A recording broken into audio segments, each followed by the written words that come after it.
Hallo und einen schönen guten Nachmittag. Hello, Wir freuen uns, Sie alle good afternoon. We're sehen noch happy to welcome you, können. Wir haben hier genug Platz. Wir freuen uns and bei der the Friedrich-Ebert-Stiftung. guests are trying to find a seat, and we are happy to be here at the Friedrich Ebert Foundation. I would like to extend a very warm welcome to you to this huge 2022 conference organized by UN Women Germany, the Friedrich Ebert Foundation, and the International Labour Organization. Today's program is Equal Care and Equal Pay. It's high time to close the gaps.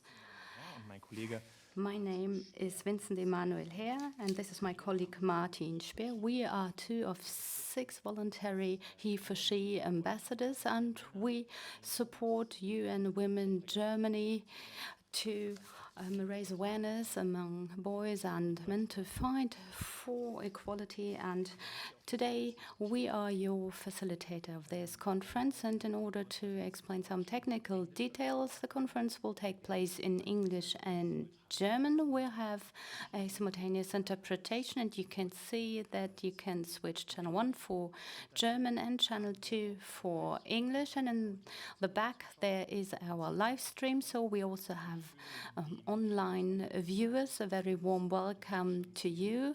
And for those who join us online, you also have 2 channels in order to switch between German and English. Why are we here today? Equal care and equal pay has not become a global reality yet. In most countries, equal care and equal pay has not been achieved yet, and there's still a 16% global pay gap, and equal care is often underpaid, undervalued when it comes to family responsibilities, taking care of relatives, and this is usually shouldered by girls and women. And according to the ILO, it is usually women taking care of these responsibilities. This is an additional 90 minutes every day. And due to the pandemic, we have kind of relapsed, and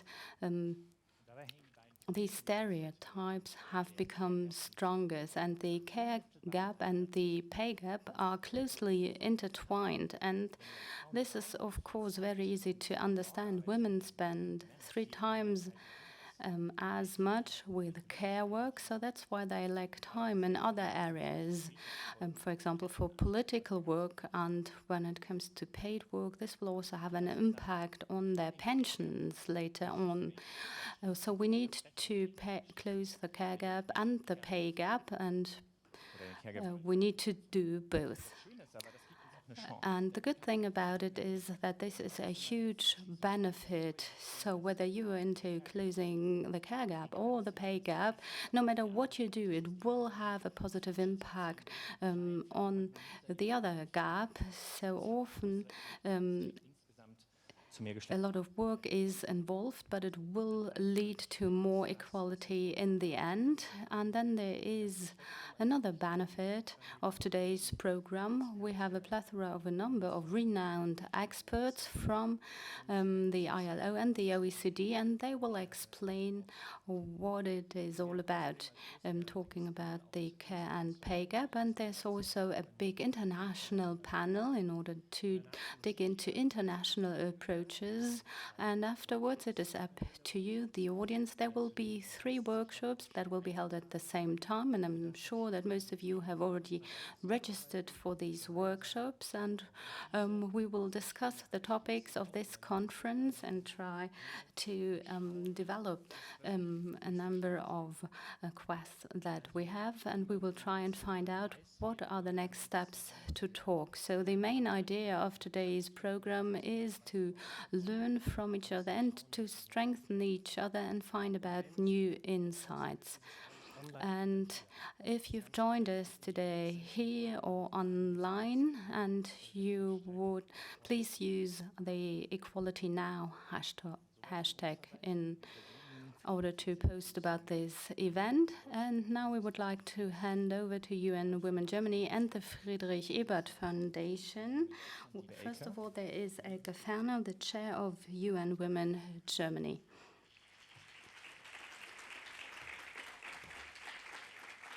Ja, lieber Martin, lieber Vincent, vielen Martin, Vincent, thank you very much for these very warm words of welcome. I would like to extend a very warm welcome to you. We are all delighted to meet here in person at such a huge conference because I'm a bit fed up with all these video conferences, because what these conferences are usually all about is the time where you can have some personal exchange between workshops and conferences and do some networking, developing ideas. This is what I appreciate most about these events, and that's why I'm happy to be able to hold this conference here at the Friedrich Ebert Foundation. Julia, I would like to thank you for cooperating with us. I would also like to thank Mrs. Niederfranke from the ILO. I haven't seen her yet. There's a seat reserved for you, Mrs. Niederfranke. Thank you very much for your cooperation. There are representatives of the ILO, Mrs. Patrini, and the Parliamentary State Secretary, Mrs. Kofler, the head of the workshops, Mrs. Hupon, Henrike von Samuelsdottir, and Fikri Anil Atintash. And there will be Anita Batir, Therese Swanström, Shidi King, and Lisa Pauls. And a very warm welcome to Bärbel, Lisa Pauls, and Jutta Almendinger will join us for the final panel. And I would also like to thank Olaf Stolz and Gudne Johansson for their video messages that we're going to see in a minute after the introduction. Hanna Stellwag from Verdi is unfortunately not able to attend because she has fallen ill. This is really a pity, but she, of course, will have the opportunity to join us to see the live stream.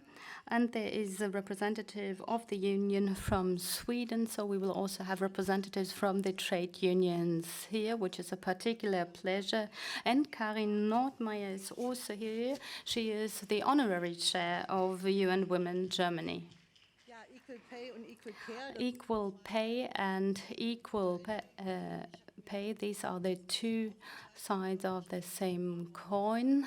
So I will give an introduction on equal pay. In 2006, the gender pay gap in Germany was 23%. Now it's 16%. Well, so it's just a decrease of 7%. So this would mean that we could wait another 50 years for finally closing the pay gap. So this means that our grandchildren can finally see equal pay. And the gender pay gap actually means what women earn less per hour compared to men. If this is multiplied by the work that is being done by women, and if you look into the income gap, well, the situation is even bleaker. So what I tried to do in the morning was looking at an average income of 4,200 euros per month, and let's subtract a difference of 18%. This means 9,000 euros per year, and if you work for 40 years, this would be 362,000 euros. This equals to well, buying a flat, and let's say women work part-time for 20 years, then this is even more than 500,000 euros.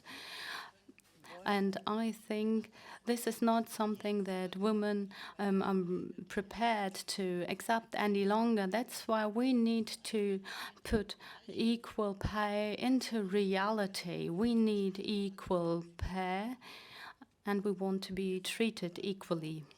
Werden wir in den Workshops dazu auch noch mal So during our workshops, we will have discussions on that topic. Iceland is a country with very good laws on that, and I'm really looking forward to learning more about it and the impact of it, and whether they have already achieved to close this gap. And we want to achieve the 5th Sustainable Development Goal of the United Nations, equal treatment of men and women. We want to achieve this by 2030, and well, the situation in Germany is even worse than in Hungary. So this should be incentive enough in order to step up our efforts here. I'm looking forward to today's discussions. So the floor is yours. I'm very delighted to see so many of you here today, and I'm looking forward to a fruitful discussion.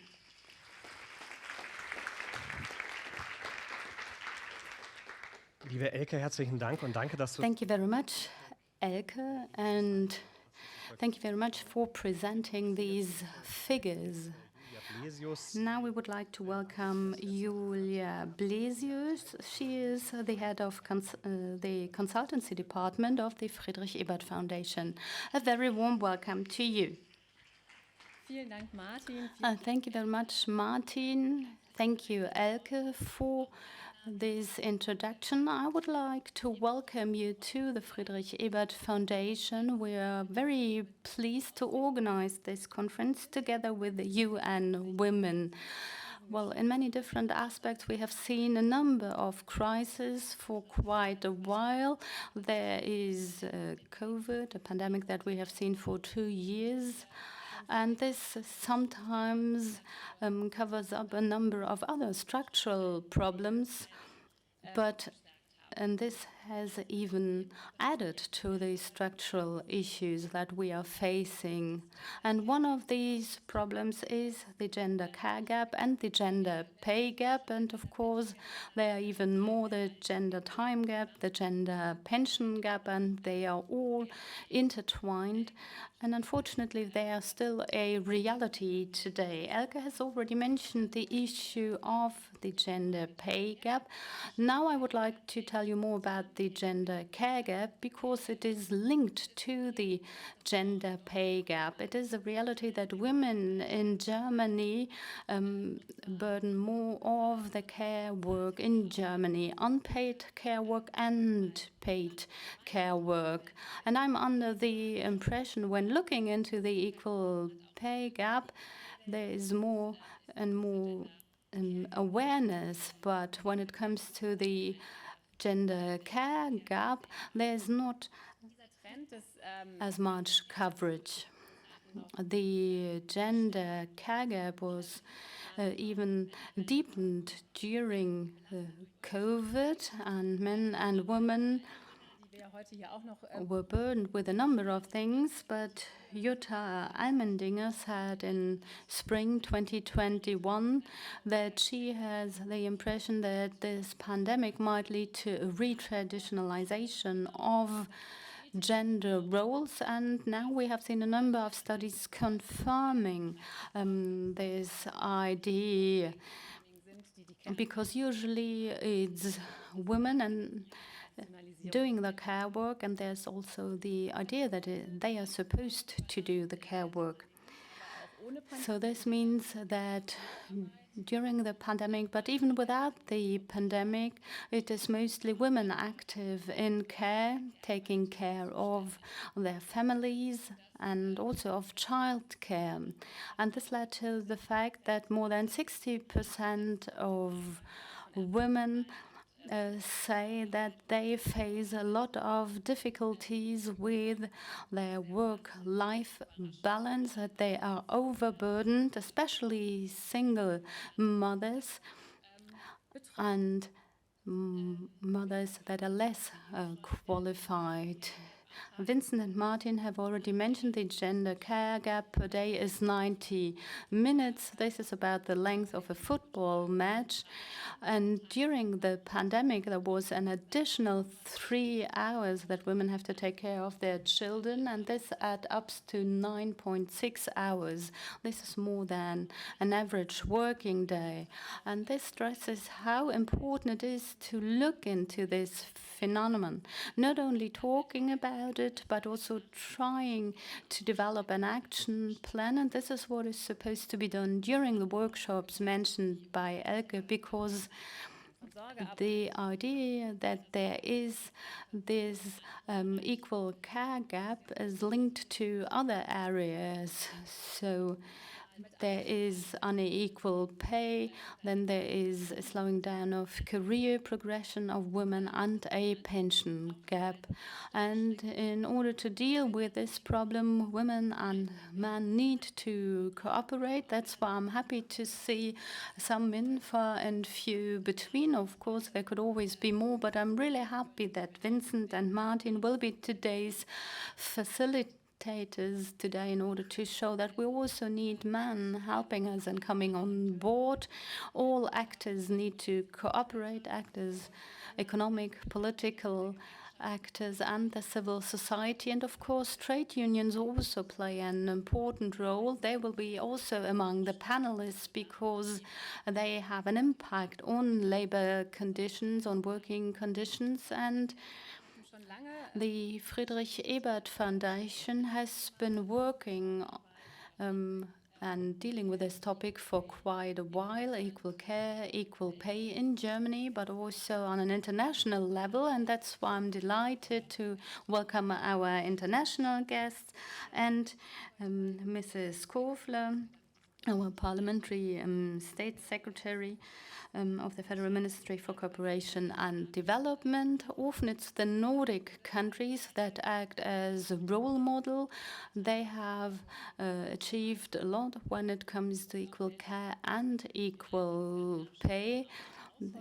There are still some challenges in the Nordic countries, but it's always worth taking a closer look. And today it will be Iceland, where we'll put a focus on. I would like to thank you for coming here.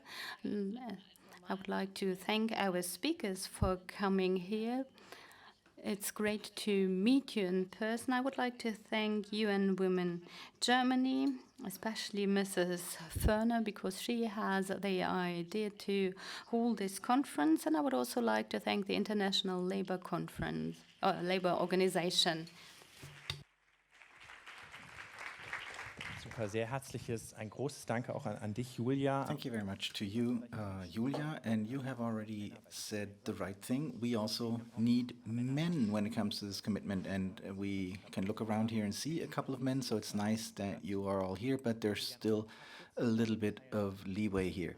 And we'd like to share a few thoughts on this with you. When talking about equal care and equal pay, we need solidarity of men, women, all genders when it comes to this issue. And one possibility, one initiative that does this is he for she, the UN Women's Solidarity Movement that tries to activate men, show them that you can be a real man and also be committed to gender equity against the pay and care gap. But what does that mean in concrete terms? It's only fair to bring men on board, but in practice, it means that we men have to critically look at ourselves and ask ourselves, what are our expectations, what are our stereotypes, and we have to critically look at them. We men should discuss this with other men as well. Why should men also take parental leave?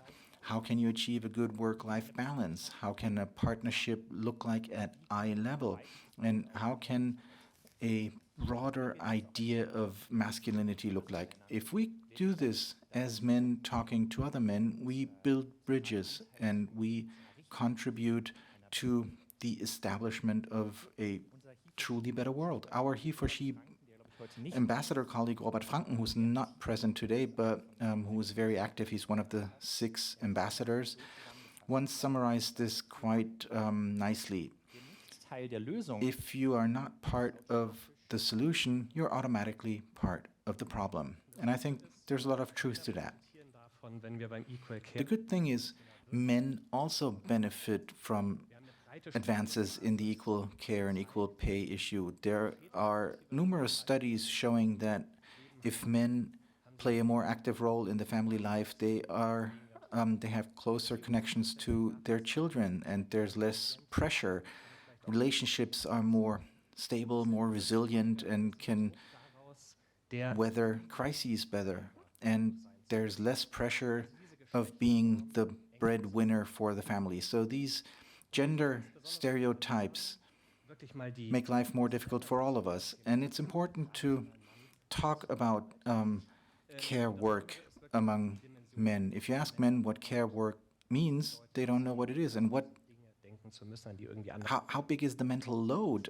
What does it really mean to think of so many things that other people don't have to think about? These are central concepts, and it would be beneficial for all of us if men knew more about it. So Vincent already said it, he for she is one of the possibilities of doing this. There's also a very great mental load test by the Equal Care Day initiative. If you're here today outside, we also have information about he for she and the work of UN Women, and you will also find the he for she journal there. It's like a little diary that helps you to increase your reflection on this issue, to advance on this issue, and you can have a look at it outside and also download it. And under the hashtag he for she at home, we would also like to invite you to share impressions, little stories from your own family life if you make advances in this field at home, because we can very often learn from other people's stories and solutions. So maybe introduce and share your solutions and ideas. And Elke and Julia already said we are going to look at the structural level today and also the individual level. How are things interconnected? How is equal care or different pay connected to parental leave? Who takes parental leave? How can this be connected in a way that will really lead to solutions? And now we are looking forward to listening to powerful men to learn about how they're using their power to make advances here. We're very glad that the Federal Chancellor Olaf Scholz has provided us with a video word of welcome, and he will now digitally address us. Just imagine that people earned around 37% less, simply because they had green eyes. Imagine that those people spent about 3 times as many hours a day on unpaid care work. And imagine that this often resulted in worse career opportunities, lower income and pensions for them. You know what I'm getting at? All of us would be outraged by such an injustice. However, if you replace people with green eyes with the term women, you are looking at the current state of gender equality in the world. It is outrageous and simply unacceptable. Studies show that the COVID-19 pandemic has set the world back even further on gender equality, some say by an entire generation. According to the Global Gender Gap Report, reaching equality worldwide will now take 136 years. Of course, we cannot wait that long. So I congratulate you for being impatient, for speaking up for gender equality. We need to get better, and we need to get better quickly. My government is determined to do its part. Our major goal is to reach full gender equality in Germany within this decade. We have decided that women will hold half of all leadership positions within the federal administrations by 2025. A first step, symbolic but nevertheless important, was made by reaching gender parity among the ministers in the current federal government. We will reform national pay transparency legislation and promote ambitious EU rules in this field. We will introduce a support scheme for professional home care services from which families will benefit. Together with our federal states, We are improving all-day care at primary schools and the quality of our kindergartens. We will expand networks protecting women who have become victims of violence and those who defend them. This means, first and foremost, sexualized violence, as well as the hate speech that targets women in particular every day on social networks. Women have a right to justice. Saying that these days reminds us of the brave women and girls of Ukraine. Once again, the world is witnessing how women and girls bear the brunt of war, how they become victims of abuse and sexualized violence. We support the ongoing prosecutions. The perpetrators must be held accountable. And we are proud to shelter millions of Ukrainian women and children who have sought refuge in the European Union. We will support them in rebuilding their country. Global solidarity has always been at the heart of the fight for gender equality. That is why your conference and the networks that you are creating are so important. I wish you every success. I'm convinced that together we will close the gap. Thank you very much.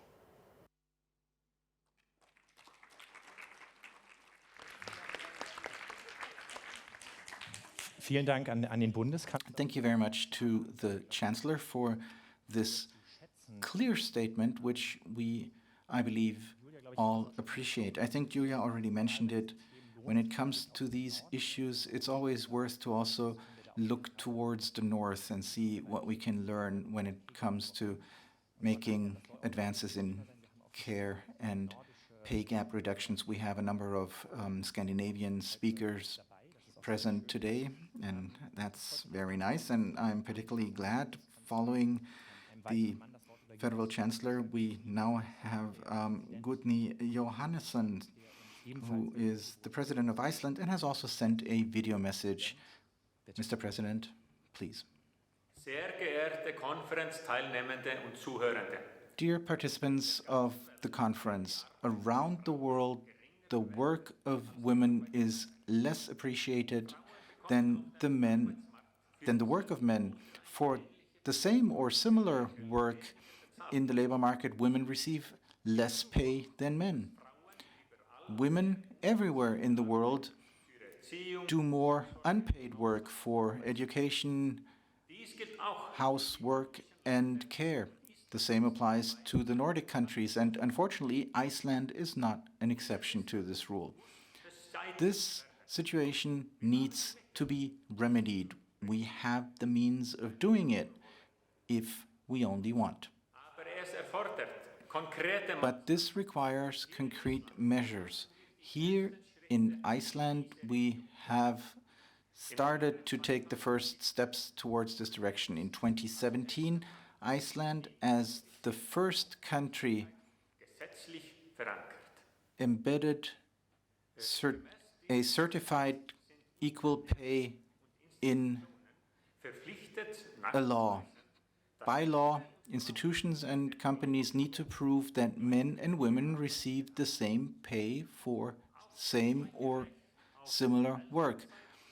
Also, the same right to take parental leave and a targeted motivation to convince men to make use of this right have contributed to a better balance of men and women in the labor market. The official measures have shown to be successful. In the past 13 years, Iceland has seen the lowest level of gender inequality around the world. But it's still a long way until we achieve gender parity. New laws and regulations are an important step, but it is equally important to change our way of thinking. In Iceland, we focus on active participation of boys and men, both when it comes to the discussion and to the introduction of new measures. I personally have assumed my role as a he-for-she champion of UN Women with great pleasure. I use every opportunity to talk about equal pay and gender equity. But I also listen to others.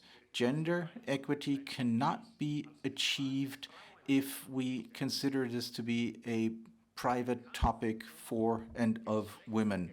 The battle for gender equity is a battle for human rights and a better world for all of us.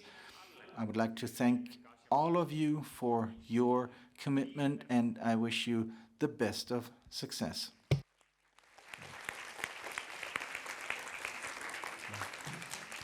Ja, vielen Dank auch an die Präsidentin von Island. Thank you very much to the President of Iceland, Guðni Johannesson, and I'm very happy personally that he's so much committed for he for she. This is very good, and you all can also support he for she. Have a look at it, heforshe.com. You can support that globally, or heforshe.de for Germany. Now, this was the words of welcome and video message part as an introduction, and we are going a step more into detail now with regard to care and pay gap, and I'm going to switch into English for that. With us today, she is with the International Labour Organization, or ILO, where she is a branch chief for gender equality, diversity, and inclusion. She will join us virtually, and she will shed some light on the problem of the care gap in particular. She will look at why it is essential to close the care gap now, how it will promote gender equality at large, and how we can do so. Chidi, thank you so much for joining us virtually, and the floor is all yours.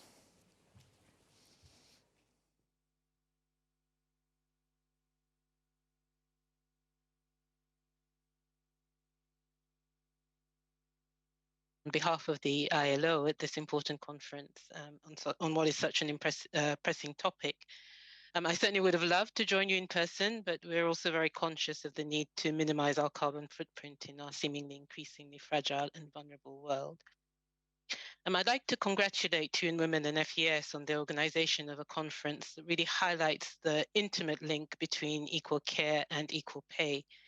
The gender pay gap will not be closed as long as we continue to both undervalue care and to place care responsibilities primarily and disproportionately on the shoulders of women, rather than recognizing care as a collective responsibility and a common or public good.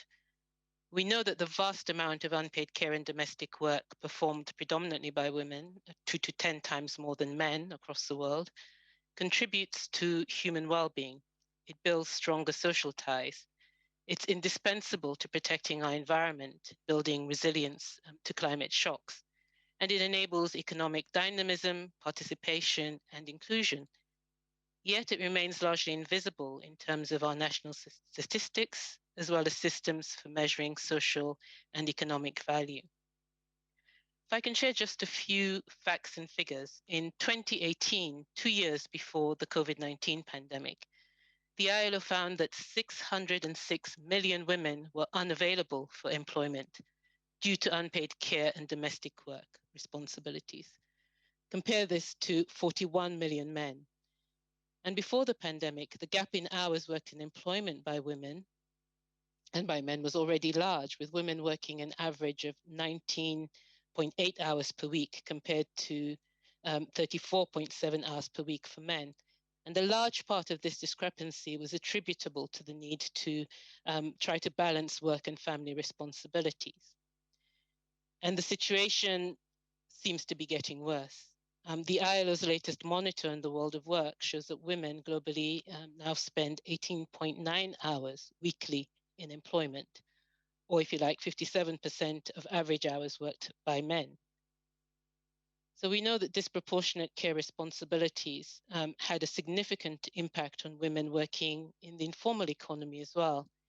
In the second quarter of 2020, for example, the number of women in informal employment declined by 24% relative to the pre-pandemic situation. And we can compare this to a decrease of 18% among men. And again, care responsibilities contributed in large part to this unequal impact. And we know that the recovery so far has been insufficient to bring the gender gap in hours worked back to pre-pandemic levels, as we've just illustrated. Social norms, but also significant legal implementation and financing gaps underlie these persistent care gaps.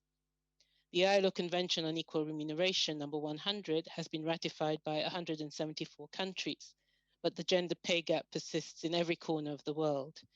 The Equal Pay International Coalition, led by ILO, UN Women, and the OECD, aims to address this implementation gap. And the ILO's recent report, Care at Work, estimates that 649 million women still don't have adequate maternity protection that complies with the minimum standards set out in the ILO's Maternity Protection Convention, number 183, or have no protection at all. And this includes self-employed women, women working in the informal economy, migrant women, and adoptive and LGBTQI plus parents. At the current pace, it will take at least another 46 years to achieve minimum maternity leave rights in the 185 countries reviewed. And whilst we've seen positive trends towards recognizing the rights of fathers to paternity leave, this generally remains much shorter than maternity leave, and take-up rates are low, no doubt due to a combination of gendered social norms and labor market discrimination, including in relation to pay. So there are still over 1 billion potential fathers or men aged between 15 and 49 years who live in countries with absolutely no right to paternity leave. In terms of childcare and early childhood development, evidence shows a strong and positive correlation between quality care and improved life chances, as well as a correlation between the employment to population ratios of women with young children and the number of children enrolled in early childhood educational development programs for children aged 0 to 2 years. But despite all this evidence, a lack of childcare services, gaps in quality and provision, and inadequate working conditions, training, and professionalization within the childcare workforce remain a missed opportunity for advancing gender equality, inclusion, and, of course, sustainable development. Only 21 countries grant universal childcare services currently for children aged 0 to 2 years. And when policies are assessed as a continuum of care provision, we find a large childcare policy gap, which is the time lag between the moment at which leave entitlement comes to an end and the age at which children can access childcare services or attend primary school. And globally, this gap amounts to an average duration of 4.2 years. Of course, women also form the overwhelming majority of workers in paid care work, upwards of 70%, where discrimination and vertical and horizontal occupational segregation mean that women are to be found mainly in care jobs in the informal economy or more precarious, less well paid, and less protected work in terms of occupational safety and health, including in relation to violence and harassment, and in terms of social protection, including adequate pensions. ILO's General Survey of 2022 focuses on decent work for care economy workers in a changing economy and gives some pointers as to how some of these deficits can be addressed. Health and education workers make up the largest part of the care economy and remain a major source of employment for women worldwide. In July, the ILO and WHO published the first ever global sectoral gender pay gap report, which is a stark manifestation of the link between unequal care and unequal pay. It reveals that women suffer a double jeopardy. Average earnings in the sector are lower than other sectors, and there's a 24% gender pay gap in the sector, higher on average than in non-health sectors. It also shows that women, especially those at the low end of the pay scale, have been disproportionately affected by the COVID-19 pandemic, which has led to a high number of occupational injuries, illnesses, and death. COVID-19 revealed that many health and care workers don't benefit from adequate social protection themselves, including healthcare and sickness benefits. And this is particularly true for domestic, migrant, and racialized women, and women who experience multiple and intersecting forms of discrimination. Women, migrant, and domestic workers constitute a significant proportion of the care workforce in many countries across the globe, but are affected by low wages, very long or too short hours of work, stress, violence and harassment, low status, and little decision-making power autonomy. You can add to this poor working conditions that include insecure or no formal contracts and limited or no social protection. Migrant care workers in high-income countries, the majority of whom again are women, face a double wage penalty for being migrants and care workers. Migrant care worker is likely to earn 19.6% less than a non-migrant worker. This is over and above the 12.6% pay gap experienced generally by migrant workers. So investing in the care economy, creating quality care jobs, and promoting a more balanced sharing of unpaid care work at home and between families in the States is a pillar of the ILO human-centered and rights-based gender transformative agenda crafted by ILO constituents, who are governments, employers, and workers organizations. And the ILO report, Care at Work, really calls for investments in a package of transformative policies, which includes both social infrastructure and workforce investment and care leave policies. To push this transformative agenda, ILO, alongside UN Women and WHO, is leading the care economy cluster of the UN Global Accelerator on Jobs and Social Protection for Just Transitions.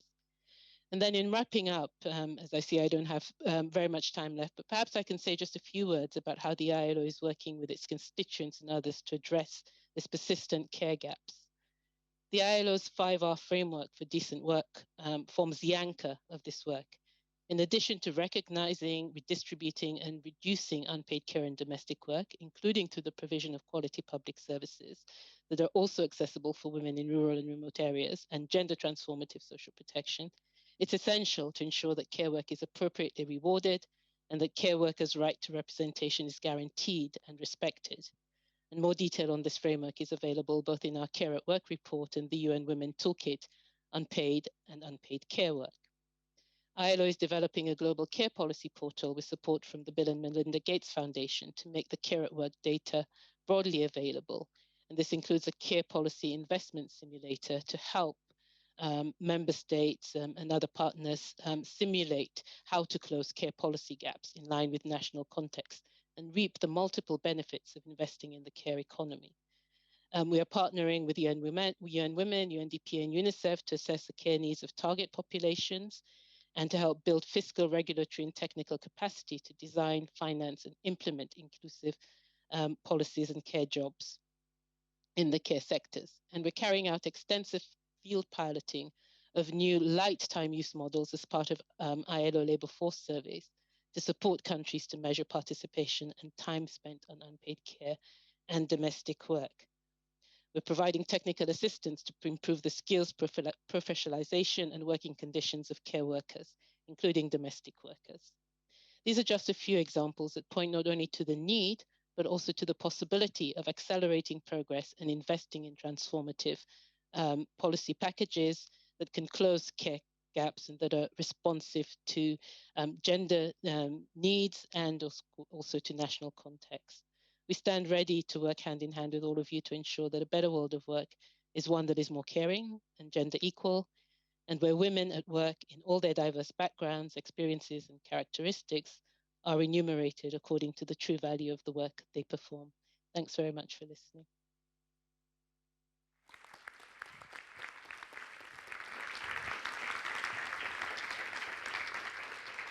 So thank you, Chidi. This applause is all yours. You've been live, so thank you so much for taking time and sharing these precious insights into your ILO work. And I really appreciated that you were highlighting also the intersectional dimension, but also highlighting all the way that we have ahead to also close the gap when looking at parental leave. We want to now get to the topic of equal pay, and we are really happy that we have another expert among us. It's actually Valentina Padrini, and she's a social policy analyst at the OECD. And Valentina will also present results and actually evidence from her OECD work and latest research. And we are really happy that you're here in Berlin. Welcome.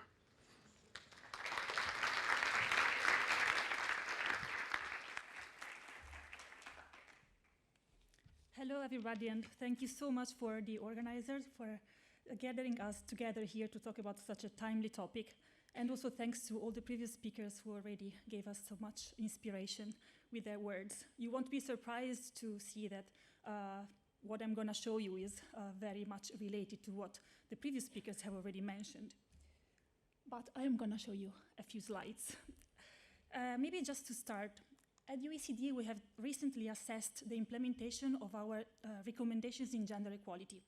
We asked countries what they thought the main issues in gender equality are. It came with no surprise that after violence against women, gender pay gap was mentioned as the second most urgent priority, followed also by issues such as the unequal division of household tasks. But maybe let's start with some good news. It's important to recognize that over the past decades, women's labor force participation, labor market outcomes have improved, though much of this progress has been threatened by the COVID pandemic.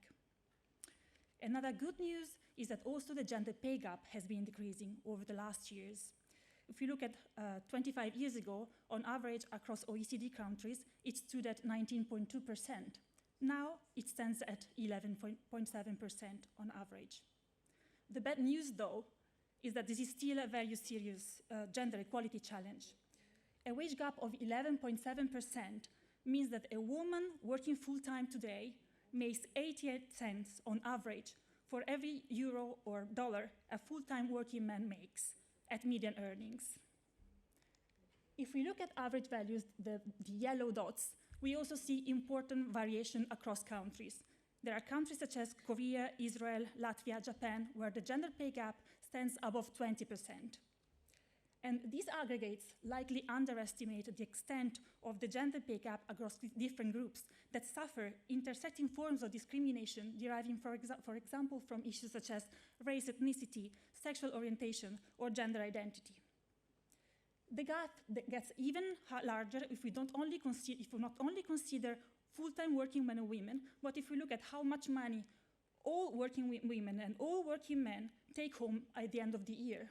Because typically, as we heard before, women tend to spend fewer hours in paid work because they are overrepresented in part-time jobs, underrepresented in jobs with long work hours. If we look at the blue lines, we see that the gender pay gap tends to be smaller among low earners, and this is also thanks to the presence of minimum wage regulations. But the gap gets at the highest levels among top earners, indicating how difficult it is for women to make career advancements. Adequate earnings are crucial for ensuring women's economic independence throughout life, as we also heard from the calculations by Elke before. But the consequences of pay gap are obviously painful when we come to old age. Indeed, women's retirement income is only around 3/4 of men's retirement income on average across OECD countries, which puts the women at a higher risk of poverty in old age. But before trying and thinking of solutions, it's important to try and understand the causes that drive the gender pay gap. This could very easily become a very long list, but I'm going to mention a few that we have also already heard from previous speakers. One is horizontal segregation, meaning that men and women are concentrated in specific sectors or jobs. Women tend to be overrepresented in fields that pay relatively lower wages, such as caregiving and service sector jobs, and they are underrepresented in better paying sectors such as science and technology jobs. Another issue is vertical segregation, women struggling to advance in their career. These forms of segregation are strongly related to gender stereotypes that since very early age determine what a boy or girl is supposed to become in society. But they also derive from discriminatory hiring practices, as evidence in research has shown. And a lot of the above is related to the unequal sharing of unpaid work hours and the motherhood penalty, as I will show you in a second. At the OECD, we have recently conducted research to better understand these causes. We used matched employer-employee data from 16 OECD countries, trying to understand why men and women with the same or similar skills are still paid differently. What we saw is that differences in pay policies between firms account for about 1/4 of the gender wage gap. This is related to horizontal segregation. Women tending to be mainly concentrated in low-wage firms because of discriminatory hiring practices by employers, but also because of women's preferences for firms with flexible working hours, flexible working arrangements. On the other side, 3/4 of this difference is attributable to differences within firms. So within the same firm, Men and women have different tasks, different responsibilities, but also to a lesser extent, this gap derives from differences in pay or for work of equal value. Using a life cycle approach, we see that these differences increase around the age of motherhood, and they affect job mobility for women. Within firms, women are less likely to be promoted to get wage premium because they are more likely to be in part-time jobs or to experience career breaks.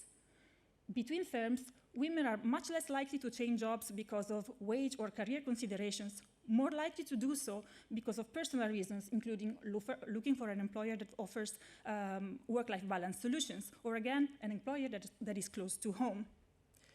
Career breaks account for an important part of the motherhood penalty. As we see here, the longer the career breaks, the lower the wage growth that women experience.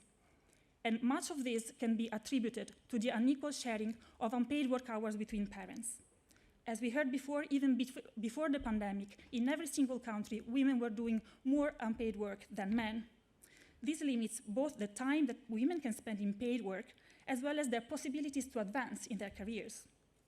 So we went into the pandemic with this long-standing inequality, and as also confirmed by other surveys, also through our OECD Risks That Matter survey, we discovered that women were 3 times more likely than men to state that they had taken on most or all of the additional care work deriving from school and childcare services closures. So this is a very complex issue, which means no single policy can address all of this. We've seen important efforts in government policies to tackle the gender pay gap, but still, it is still there. We need, of course, to start with education, not only by ensuring equal access, but also to tackle gender stereotypes and making sure that boys and girls are free to make their own educational choices and have equal possibilities to have career perspectives. If we don't get the balance at home right, we won't get balance in the labor market either. So we've seen how important the life cycle perspective is in these issues. So we need gender-responsive family policies, as we've heard from previous examples as well, starting from parental leave policies. We have very good examples from Nordic countries, promising developments deriving from the EU Work-Life Balance Directive. We need comprehensive systems of early childhood and education. As we heard from Chidi again, the continuum of supports that is typically offered in Nordic countries is again a very good example. But governments also need to make sure that there are sufficient financial incentives for households to become dual earners, and to avoid basically that second earners or mothers are kept out from the labor market altogether or just stuck in part-time jobs. Of course, this needs to be supported by broader institutional setups, employment protection, and policies that target the labor market and firms. We have seen how important equal pay laws and anti-discrimination laws have been to support workers' rights, how important wage-setting institutions are in different form of collective bargaining and minimum wage regulations. We also observe in OECD countries a momentum with respect to the use of pay transparency practices. Half of OECD countries have some type of gender pay reporting. 10 of them have gender pay audits that hold promise to reduce the gender pay gap. But these are still quite new practices. We need more evaluation on their effectiveness to really understand what's working. And finally, I would mention quotas, voluntary target setting, and soft measures are very important to break the glass ceiling and make sure that women can not only access management positions, but also hold senior leadership positions.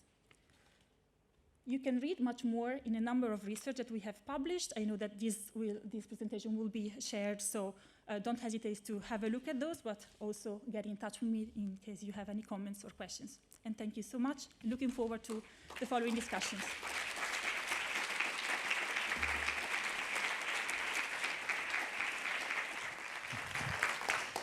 Thank you, Valentina. I was just about to ask where we can find your research, but you just showed us. So I'm sure that was very comprehensive, and I will definitely have to take another look at that. But thank you for having us partake in your newest research. I think this has been really helpful for all of us. With that, we'll come to our first panel discussion of the day on international solutions or approaches to solutions that we can find across the globe, really. And for that, we have 3 expert speakers with us today. I will start with the introduction of the one speaker that is with us in person. We have 2 others who are joining us virtually. In person with us, Dr. Bärbel Kofler from the German Federal Ministry for Economic Cooperation and Development. Welcome, please join me on stage.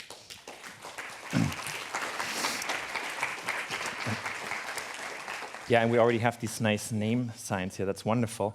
Also with us digitally is Anita Batir. She is Assistant Secretary General and Deputy Executive Director of UN Women. And Therese Svanström, who is President of the Swedish Confederation of Trade Unions. To both of you, thank you so much for joining us virtually. We really appreciate it. Thank you to the 3 of you for coming together to talk about the care gap and the pay gap. I have a few questions. We have about 30 minutes, but also feel free to jump off on each other. So I have some questions, of course, and we've shared those, I think, previously. But so if you have other points you want to add, feel absolutely free to do so. I'm just the moderator. You're the expert, so take it away wherever you want to go with it. But I would like to start with you, Anita. From your UN Women perspective, what are the priorities of UN Women when it comes to equal care, equal pay, and he for she? Maybe just a quick overview where you stand, what you're doing. That would be great. Thank you. Good morning, good afternoon, good evening. Can you hear and see me okay? I just want to check on that first. Yes, we can hear you. Thank you. Oh, great. Well, first, let me just say a really warm welcome and hello to everyone, to all moderators, fellow panelists. Dr. Kofler Bärbel, it's great to see you, even though I can't see you in person, and Chairwoman Ms. Svanström, also distinguished guests and colleagues. I want to thank, first of all, the UN Women Germany National Committee for organizing today's conference on equal care and equal pay. And I also want to thank the Friedrich Ebert Foundation and the ILO, and for inviting UN Women to be part of this important discussion. I think I have to say first and foremost, congratulations to the German government for placing the care economy really at the heart of the G7 agenda for 2022, and BMZ also for the care economy conference that was held in April earlier this year on the sidelines of a roundtable with UN Women, and for overall the collaboration with UN Women. We have been working together, as many of you will know, to develop a toolkit on paid and unpaid care work, which UN Women published in July. So I just wanted to offer that as background. Let me go now straight to the question that you asked, and thank you so much for it, because I think it is really important that all of you and the world know what UN Women is doing on this issue. First of all, I think the whole issue of care becoming a topic in itself is something that UN Women is working hard to make sure that policymakers all over the world don't lose sight of this, because there are so many other crises at the moment: food, fuel, finance, cost of living, inflation, not to mention the continuing horrors of the war in Ukraine, that it's really easy for a topic like this to slip from the public policy agenda. So our role, first and foremost, is to ensure that all policymakers continue to put a spotlight on the global care crisis. And second, it is really important that policymakers use whatever they are doing today in trying to resuscitate economies and making sure that people have access not just to basic services, but that the process of building back differently, building forward differently, which had started post-pandemic, includes transformative measures on the care economy. And that means that policymakers need to recognize, they need to reduce care burdens, and they need to redistribute the unpaid care burden, so that this is not something that falls just on the shoulders of women and girls who were already carrying a disproportionate impact of pandemic even before the newest set of crises set in. So this means a couple of very specific things. One, investing in childcare services, because that contributes to enhancing children's capabilities. Second, investing in care facilities, whether from the side of the public sector or from the side of the private sector. And three, investing in the expansion of social safety nets and social care service expansion generally, which has the potential to generate thousands of decent jobs. So you cannot actually separate the care issue from the job issue. And then, of course, jointly with the governments of Mexico and in the context of generation equality, UN Women launched the Global Alliance for Care as part of the Action Coalition on Economic Justice and Rights. So that's on the care side. I know there are other panelists and other questions, so if you permit me, I'd like to come back to the question of equal pay, but let me stop here for now. Okay, Anita, thank you so much. This is a great start for this panel. Bärbel Koffler, maybe just for you to maybe build on this, but what are the priorities of your federal ministry, the BMZ, and maybe to what extent can a feminist and an intersectional development policy help to reduce the care and pay gaps internationally? I think I first have to check if the mic is open. Yes. It's open. Okay. So perfect. Thank you. Well, also greetings from my side to Sweden, to Teresa, and to Anita. It's not a secret that we know each other, so it's quite a nice occasion to work together on that panel. So thanks for participating. My ministry is working very hard on this topic of feminist development policy. That's also the reason why my minister at the moment can't be here. We have at that time a conference, a network conference for women as agents of change. It's about refugee women and women in displacement in the ministry, where she is leading the conference. And that's giving one hint about topics we are discussing. And what is very important to unify women and to build networks, and that's something any ministry can do to really bring the actors together and set them in power. We have a lot of important points in the ministry of core topics we are discussing. One, for example, it was the question of building back better, what Anita was mentioning. It has to do with what we are doing after the pandemic, COVID, health systems, social security, access to health and social security is very much interlinked with the question of female access to health systems, for example, and how women are treated worldwide in the health system.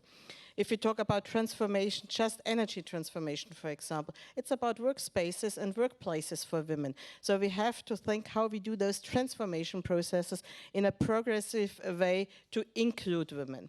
So that has then to do with climate change, with all different core topics a ministry like a development ministry has to work on. And it's of course also one of our core topics is feminist development policy. And then it's about structures. It's about, it was mentioned by a few previous speakers about patriarchal structures we are excluding, which are excluding women, not only women, also minorities in various topics, people with disability, LGBTQI persons, whatever you can mention. It's about an inclusive policy and breaking those structures and those rules.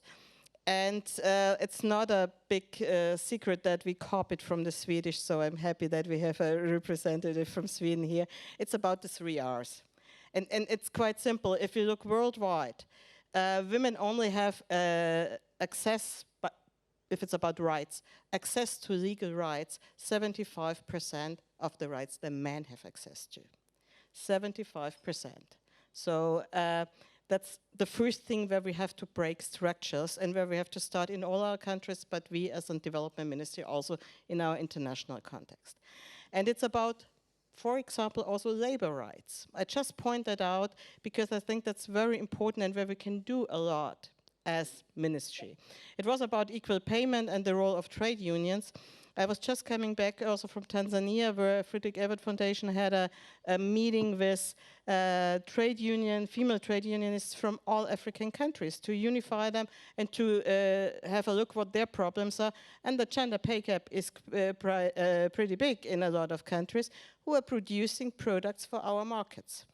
So it's about then supply chains. So it's everything connected with everything, like always.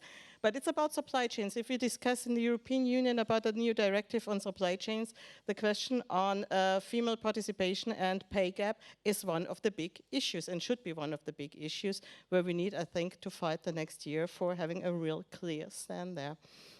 So I'm very happy that we now finally decided as German government to support a strong directive on supply chains, by the way.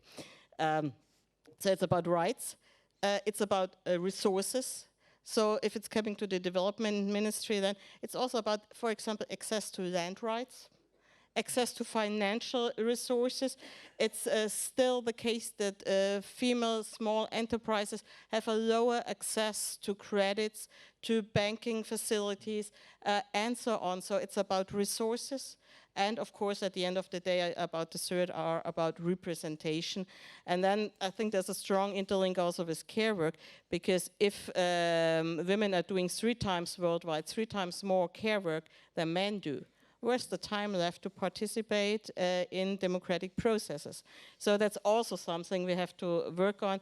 And on all those topics, we are trying also with a new strategy we are developing with civil society together, with scientists together, with trade unions together. And with our partners worldwide together, we try to work on those topics. So I'll leave it for that. I could talk for hours. That's wonderful. That's why you're here. No, thank you to Anita and Bärbel so far. I think you both already mentioned a lot of really interesting points.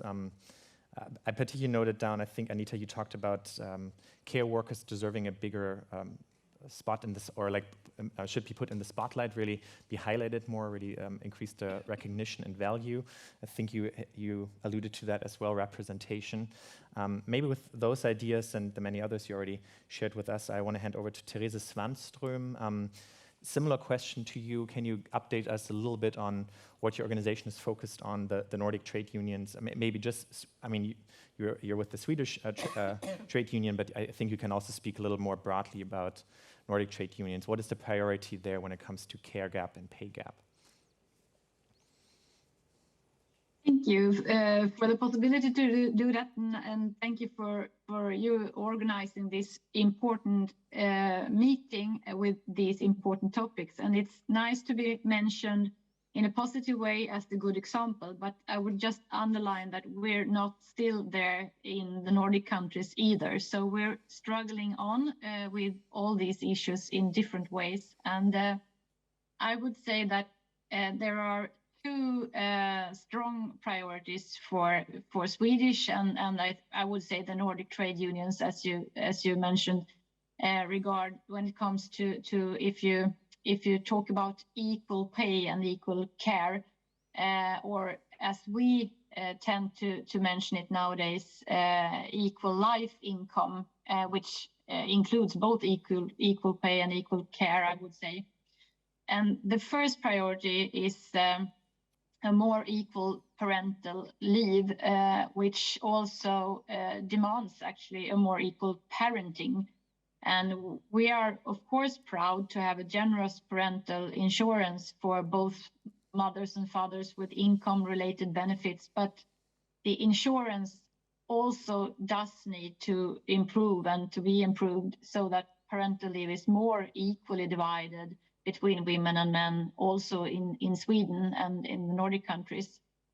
And we see still that there is an income gap between women and men that arise directly after women and men become parents, mainly because women take a larger part of the parental leave to stay at home and to take care of children full time. And also because women start working part-time to take care of children and to take care of the household matters. And the second priority from our perspective when it comes to equal pay and to work-life related issues, that is of course a main trade union perspective on these questions, is the second priority is that both men and women needs to get the same possibility to work full-time. We see also from a Nordic point of view that female blue-collar workers have since quite a long time, they have a problem that their employers don't offer them full-time employment, which is an income-related, of course, problem, which gives effect for the rest of the life for these women. So there is a trade union demand also from a Nordic perspective for a right to full-time employment for women in these blue-collar workers. For white-collar workers, which TCO organizes, we don't see exactly the same problem. However, we see that female white-collar workers often lower their working hours when their children are young and to be ordered to manage family work-life balance as in a whole for the family. And from TCO, we and the Nordic countries, I think we see a need for better support for parents to manage their work-life balance with less stress, equal care, and to share the workload between mothers and fathers. And we have a few suggestions how to this support can be included also in the parental insurance. And I think that maybe we come back to these issues and what we see and what we learned during these years, and we also see and learn new challenges. I would say post-pandemic when it comes to work life and so on. But this is two main issues that is important for us from a Nordic perspective, I would say. Teresa, maybe if I may just follow up, because you mentioned parental leave, and I appreciate the honesty and I guess humility also in recognizing that there's still the gap also needs to be closed in the Nordic countries. However, I do feel like in the Nordic countries, they already, or at least in some ways, some of the policies already point in the right direction. I think they show how policies can really change culture as well. And particularly with parental leave, I just want to just please correct me if I'm wrong, but my understanding is that in Sweden, Sweden doesn't only have the daddy quota months that are particularly only, that are reserved only for fathers to be taken, but there also is just really good pay compensation. I think it's 80%. And so at least from what I've read, that is a really important point as well. It's not just to provide months for the fathers, but also pay and pay them very well. So maybe you can just say a few more words on that, because my understanding is that 80 or 90% of Swedish fathers do take parental leave, which is a phenomenal number. So maybe, is that something that other countries could just copy? For example, in Germany, we have 65% pay for parental leave months. So if we were to up it to 80%, do you think we would also see a big increase of fathers taking parental leave? I think the level of income insurance is of course very important, but we also see that in families where you have women earning more money than men do,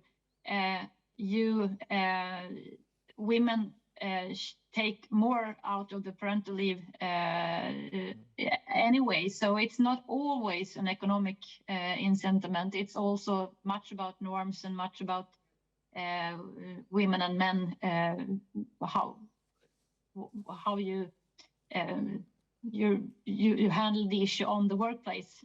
Is it possible for a father to be away or not from the workplace and so on? So it's not only an issue about levels in the parental leave insurance, but I think it's important.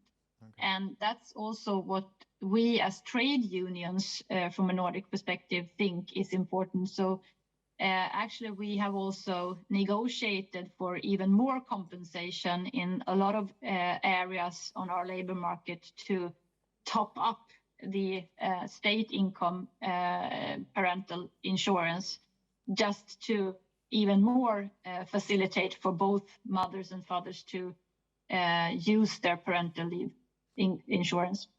Okay. No, thank you for those thoughts. Very helpful. I think that's a really great segue, actually, and for the next question for you, Anita. You already mentioned the toolkit. I think it's called a toolkit on paid and unpaid care work from 3 hours to 5 hours. Could you tell us a little bit more what this toolkit is? You also already mentioned the term 3 Rs. Maybe just give us a little bit more detail on how that can help. Sure, happy to. So in 2017, under the auspices of the high-level panel on women's economic empowerment, there was a toolkit published on this topic, which is another way of saying that actually UN Women and many of our partners had been agitating and raising and advocating around this issue of unpaid care even before the pandemic really shone a spotlight on it. And so in July this year, UN Women, together with our German partners, launched this toolkit, which is called From 3 Hours to 5 Hours of Paid and Unpaid Care Work. And I already mentioned 3 of the R's before. And let me just say a little bit more about the 5R framework, because it adds 2 new R's to it. And those 2 new R's are not just recognition, reduction, and redistribution, but also rewarding and representation of paid care work by promoting decent work for care workers, guaranteeing their representation, social dialogue, and inclusion in the broadest possible sense, including through collective bargaining. And this follows a framework that actually is something that the ILO can take a lot of pride in, because this framework has really centered this issue of not just care work, but decent care work in the global discourse on these issues. And that's why we are very pleased to be partnering on this. And I also want to say that, we are noticing that toolkits like this, discussions, and the primacy of the issue is becoming more evident, because today, for example, the European Commission will launch or has launched its first care strategy, and we really want to commend the Commission for having done that. But to us, that's just one more illustration of how this topic has now become so important that it's no longer, as it has been for many years, a marginal topic in public policy, but thanks to the efforts of governments like Germany, really is front and center for policymakers today.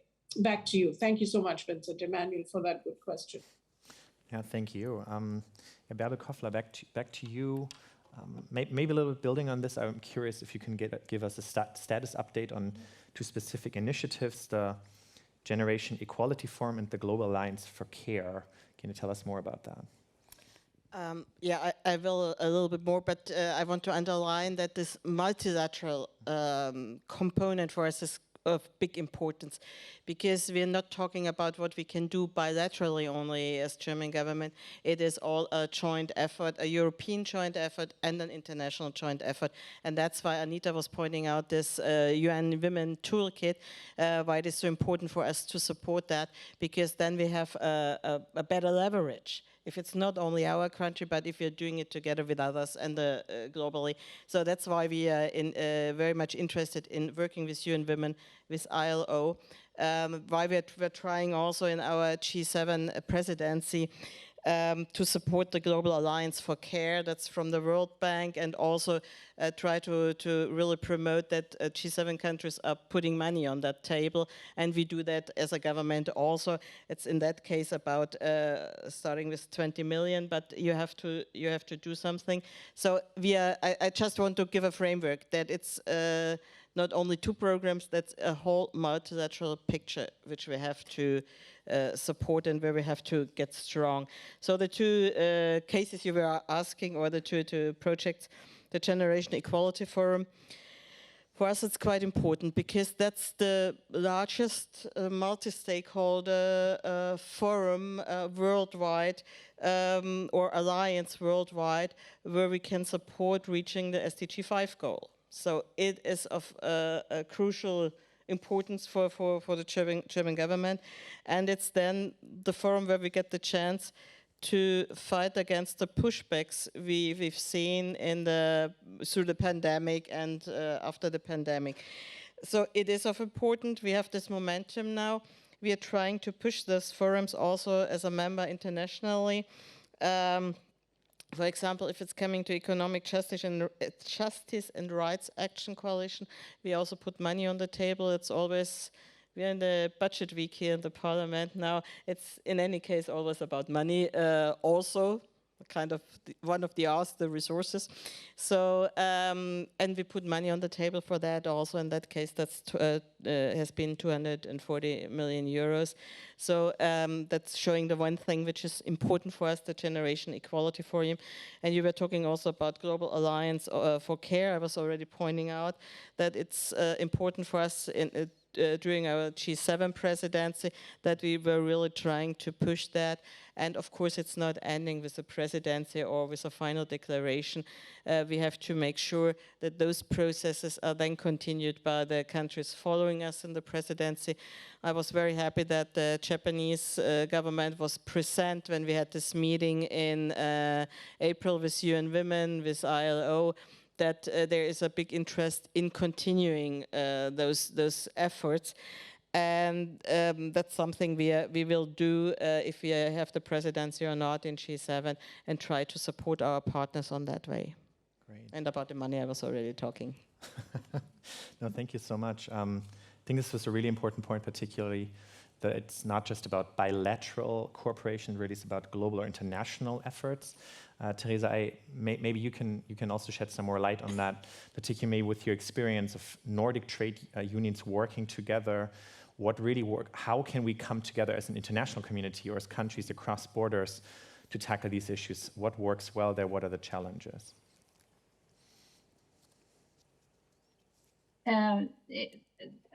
That's important, and that's why we are also as trade unions, very active, both on a global level and on an EU level, I would say, on many arenas, and to use our cooperation. And it's also important to use maybe the figures of the cost for the if you don't work with these issues. You mentioned the money, and it always comes down to the money. But the cost for the gender employment gap in the European Union has been estimated to 360 billion euros every year. And by closing that gap and increasing gender equality, we can also increase GNP substantially, I would say. So international cooperation is very important, and potentially also it pays off. It does not always just cost money. That's why I think also that it's important with an ambitious international cooperation and crucial if we really want to see progress in equality matters. So even if our societies and our history in these issues differs from each other, we, I think, need to be able to learn from each other and to exchange best practices. Both bilateral cooperation is important, but as mentioned before, we really need to push also for more equality in all our possible structures of multilateral cooperation, both within the European Union, in OECD, and the UN, so of course. And this is maybe more easier said than done. It's processes that takes time, but we need to be quite bold to succeed. So it's important, and as trade unions, we do what we can to be active in these arenas and to always put the gender issues and the equality issues at the table. And for example, in the European Union, I would like the gender issues to be more used as a tool within the European semester, for example, to be focused on and to influence other member states to implement gender equal reforms and so on. So there are tools and there are arenas where we need to help each other to put these issues high on the agenda. And we also, of course, participate in all our trade union movement in the European trade union movement and in the international trade union movement, and this is important issues for us in these areas, of course. Yeah, well, no, thank you very much, much appreciated. Unfortunately, we don't have that much more time. I do have a few more questions, but first of all, I want to make sure that to give each of you just a brief, maybe a couple of minutes or so, a minute or two, really for some closing remarks. And maybe if you want to, Teresa also already got us started on this. Maybe you have one best practice you want to share that we can take home here from this conference with us.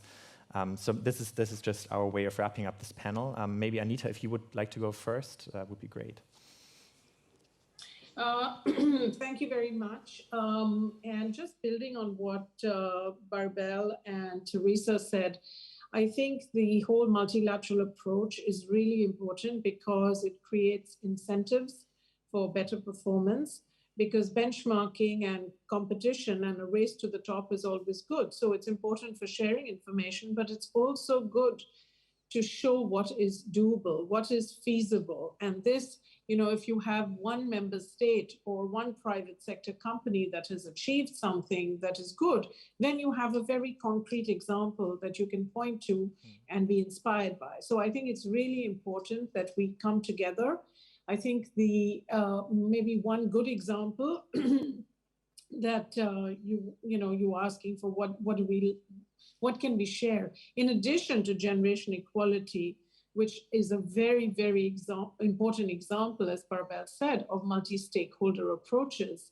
The whole issue of pay transparency is really important because right now there isn't an incentive to really reveal what is, for example, the pay gap, and making sure that everybody knows and a spotlight is shone on what is actually happening can incentivize others to do better.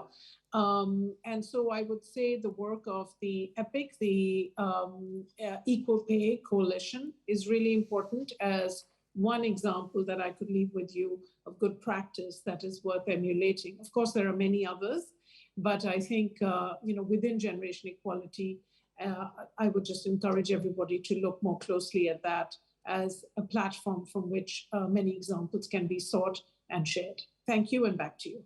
Thank you, Anita. Over to you, Bärbel. Your final or closing thoughts, I guess. Well, there would be so many things if you really want to change something on the ground, and it's not one size fits all solution to every country on this planet. But what was really striking me the last weeks was those meetings I had, like I was saying, in Tanzania with female trade unionists about organizing women, using the power of women, putting them in the center of the discussion and giving them the tools to promote their own causes. That was also the case we had with the ministry, with this meeting we are now at the moment hosting as a ministry.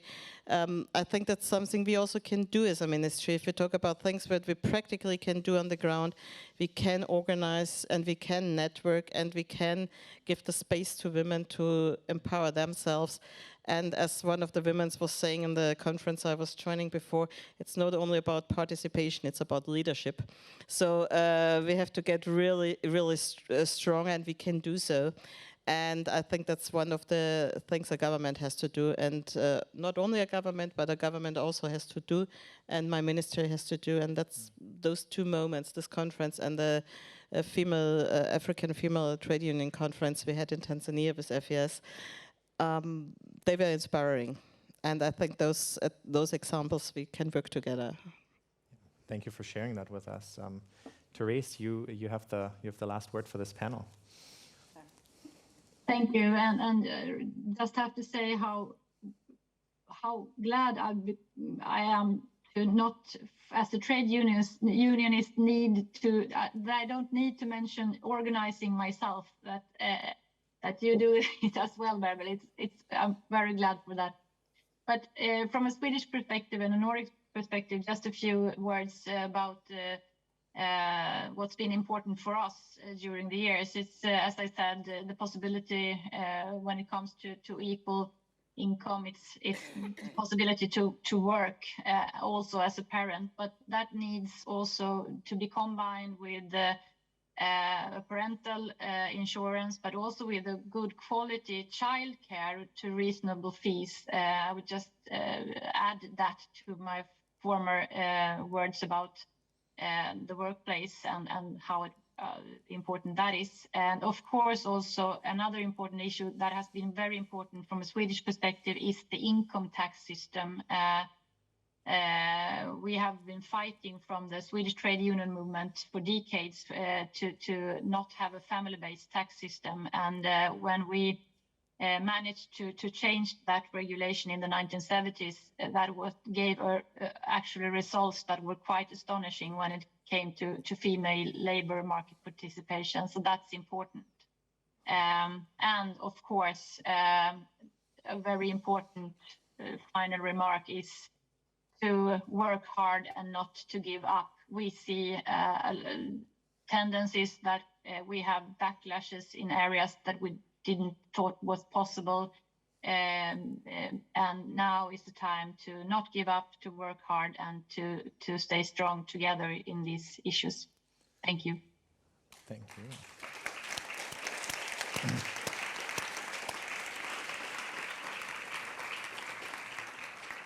Those were great closing words. Not give up. I think this is where we can all take home, and we'll continue the good work. Thank you to the three of you for participating, for sharing your insights. I'm sure we could have talked for much longer, but I think we all got a lot out of this panel. So thank you very, very much to the two of you virtually, and Bärbel Kofler here with us in person. And with that, I close this panel and ask Martin to come back on stage and introduce what's happening next. Thank you. Right.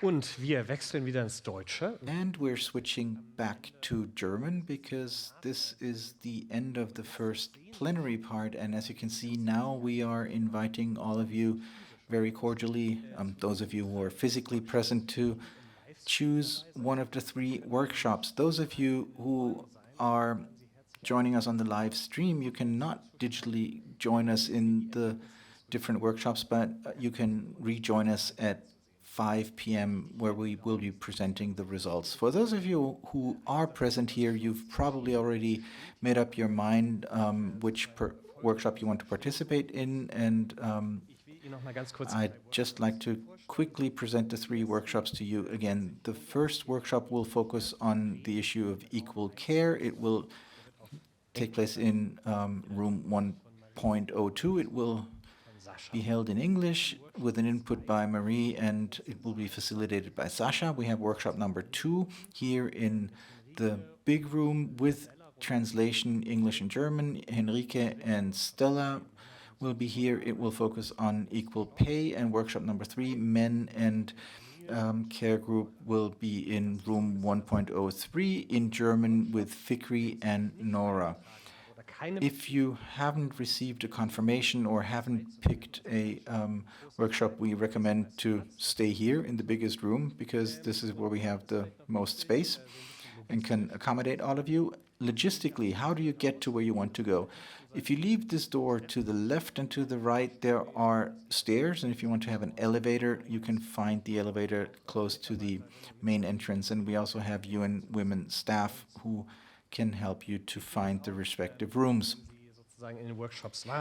After participating in the workshops, we've learned from the secretary that networking is important. So at 4:30, we will have 30 minutes of coffee break. This is good for your networking, and we will be back in here at 5. Enjoy the workshops.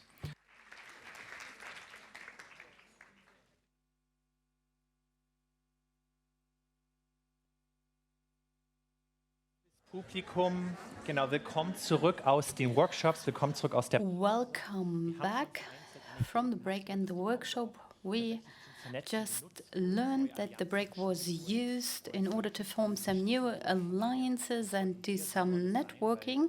And we are delighted to hear that, because this is the repeating mantra of today, that we will only get there together. So I would like to thank you for doing that. So this is the final session of today's conference, a panel where we will look into the workshop discussions. And it's also today's highlight.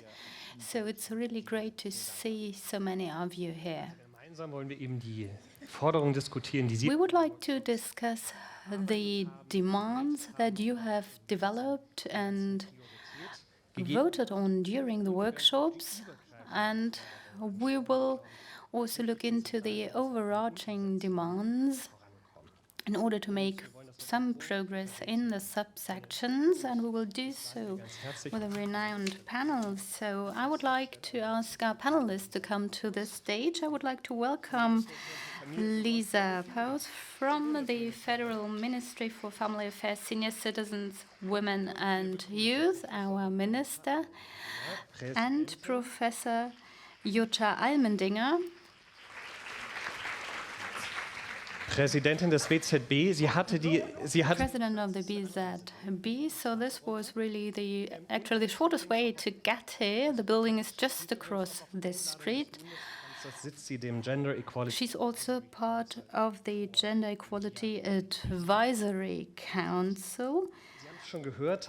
giving advice to the G7.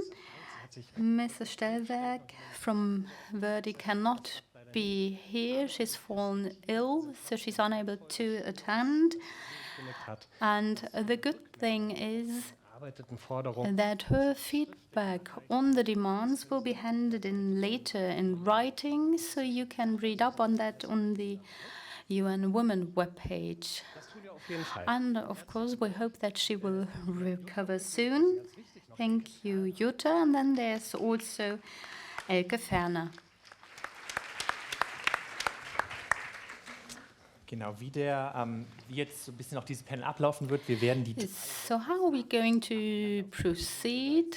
We will ask the facilitators and speakers of the three workshops to get here to the stage, one after the other, and we hope that we will be able to keep it brief, because there are a lot of issues to cover, and of course we're looking forward to learning more about the ideas of our experts here. Let's start with our first workshop. No, I actually want to start with the overarching demands. Mrs. Ferner, maybe you can present these demands to us.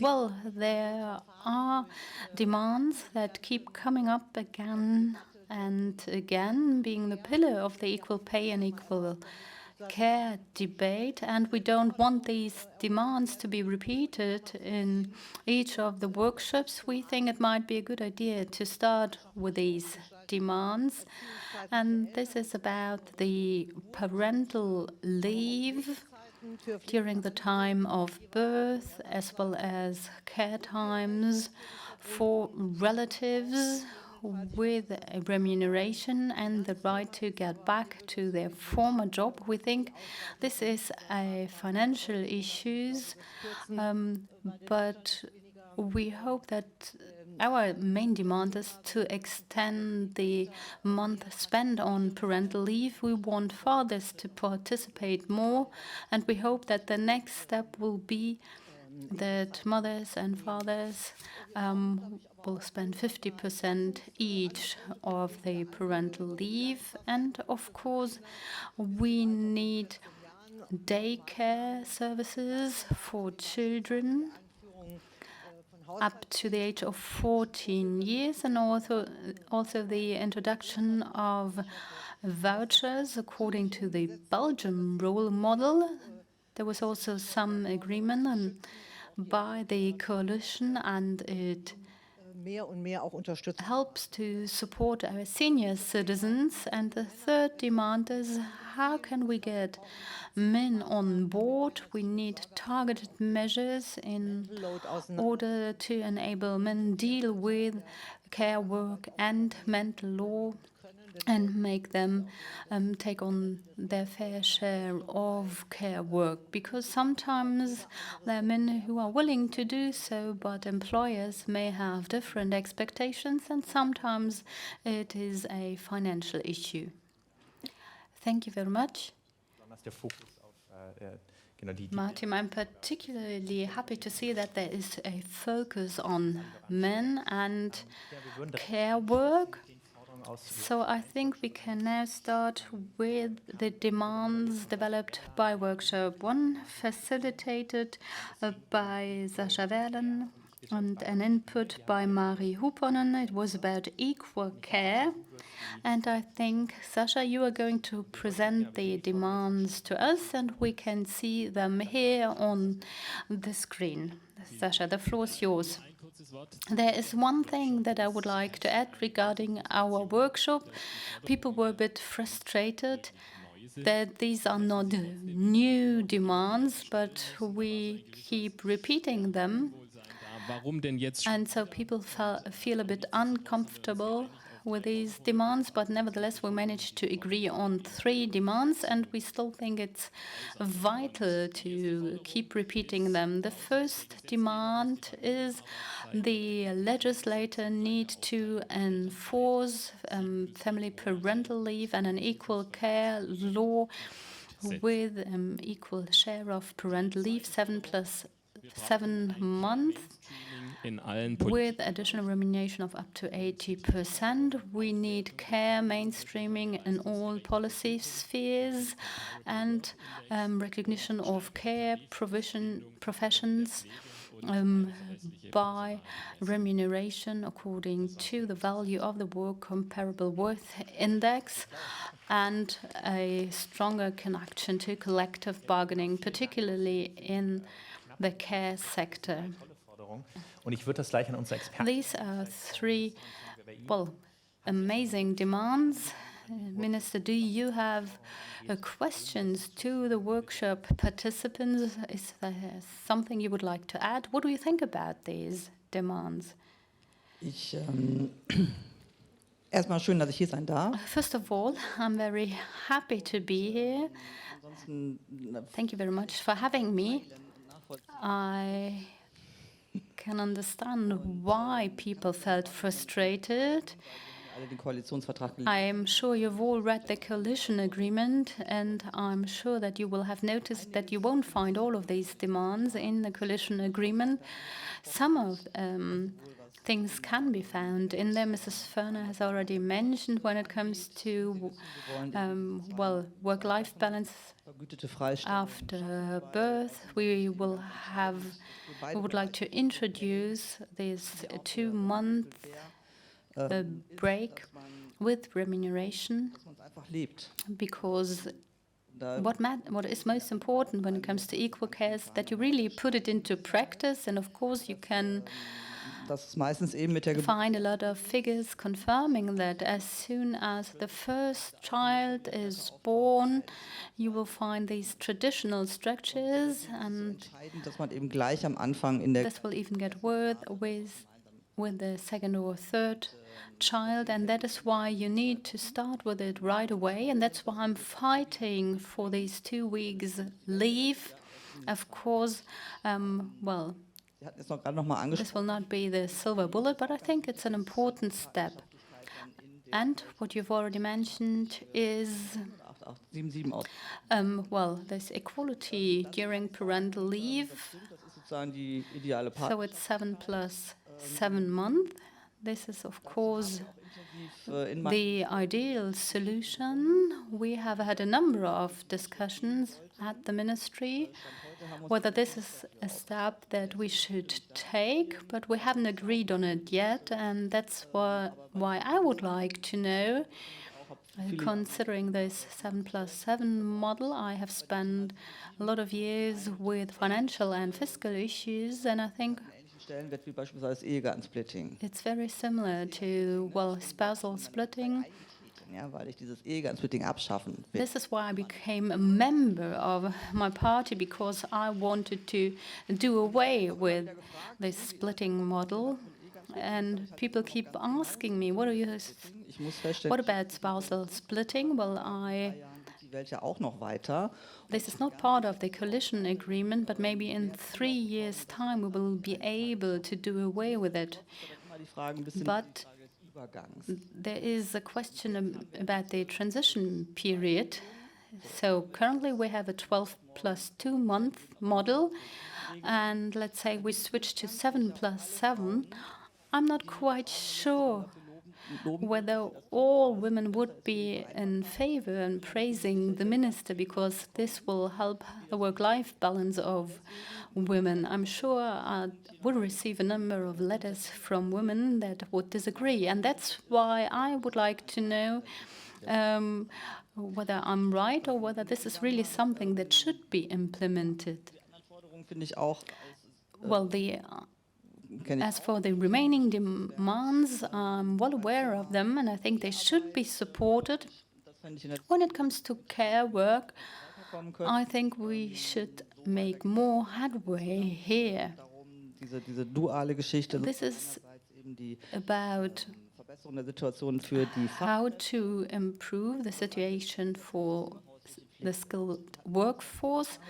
And then there is the question of home care.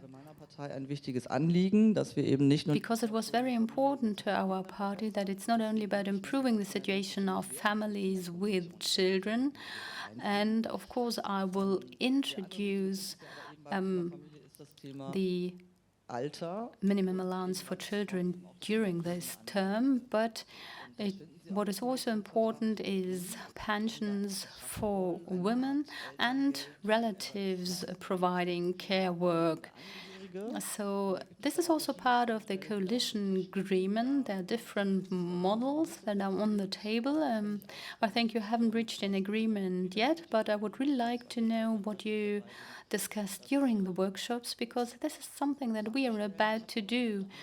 I have some interesting ideas, but we need more of them, and this is something that we would like to translate into reality during this term. Thank you very much for this feedback. Well, the difficult issue is that there were only 20 minutes left to discuss 3 demands and to agree on the top 3. So in Kontakt treten, gerne in. Well, I'm happy to answer your questions later, but I cannot speak on behalf of all the participants of the workshop.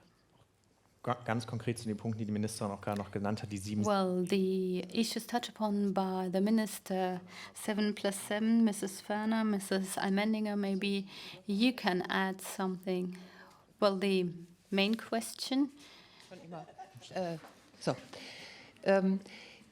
Ist, was ich ja da für Rückfragen habe. Well, the main question, the main demand, well, I think it's something I have a few questions on. So the first question is, what does equal care mean? Because what we have seen so far is that men and women disagree on equal care.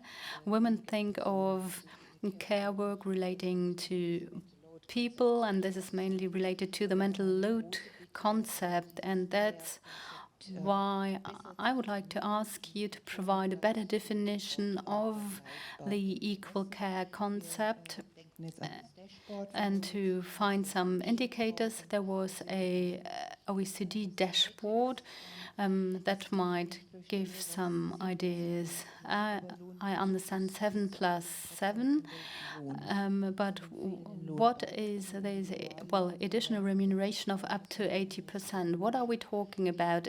Are we talking about the wages of women or men? There's a huge difference. And it will not stop here, because afterwards women usually work part-time, but men don't. So what can we do about it? And that's why this will lead to another question. Is aware of this. There's one thing that I think was missing. I think there are too few debates in Germany on our normal relationship. There are these income, pay, care, and pension gaps, but what we don't see is a shared idea on how to close these gaps. Should women be enabled to work more, to work full time, or maybe men should work part time? For example, a 32 or 35-hour week. So this is really important. So what is the objective that we're trying to reach? Dann das nächste ist, and the next thing, when talking about care, mainstreaming in all political spheres, what does it actually mean? diese höhere Teilzeit. So, well, part-time for everybody. Well, I'm not advocating full-time jobs for everyone, especially, well, even if there is a shortage of skilled labor. I think this is quite an important issue, so we should be more precise. And the third point, well, I would like to add that we need more men working in care professions. The more men work in a professional sector, the better the remuneration will get.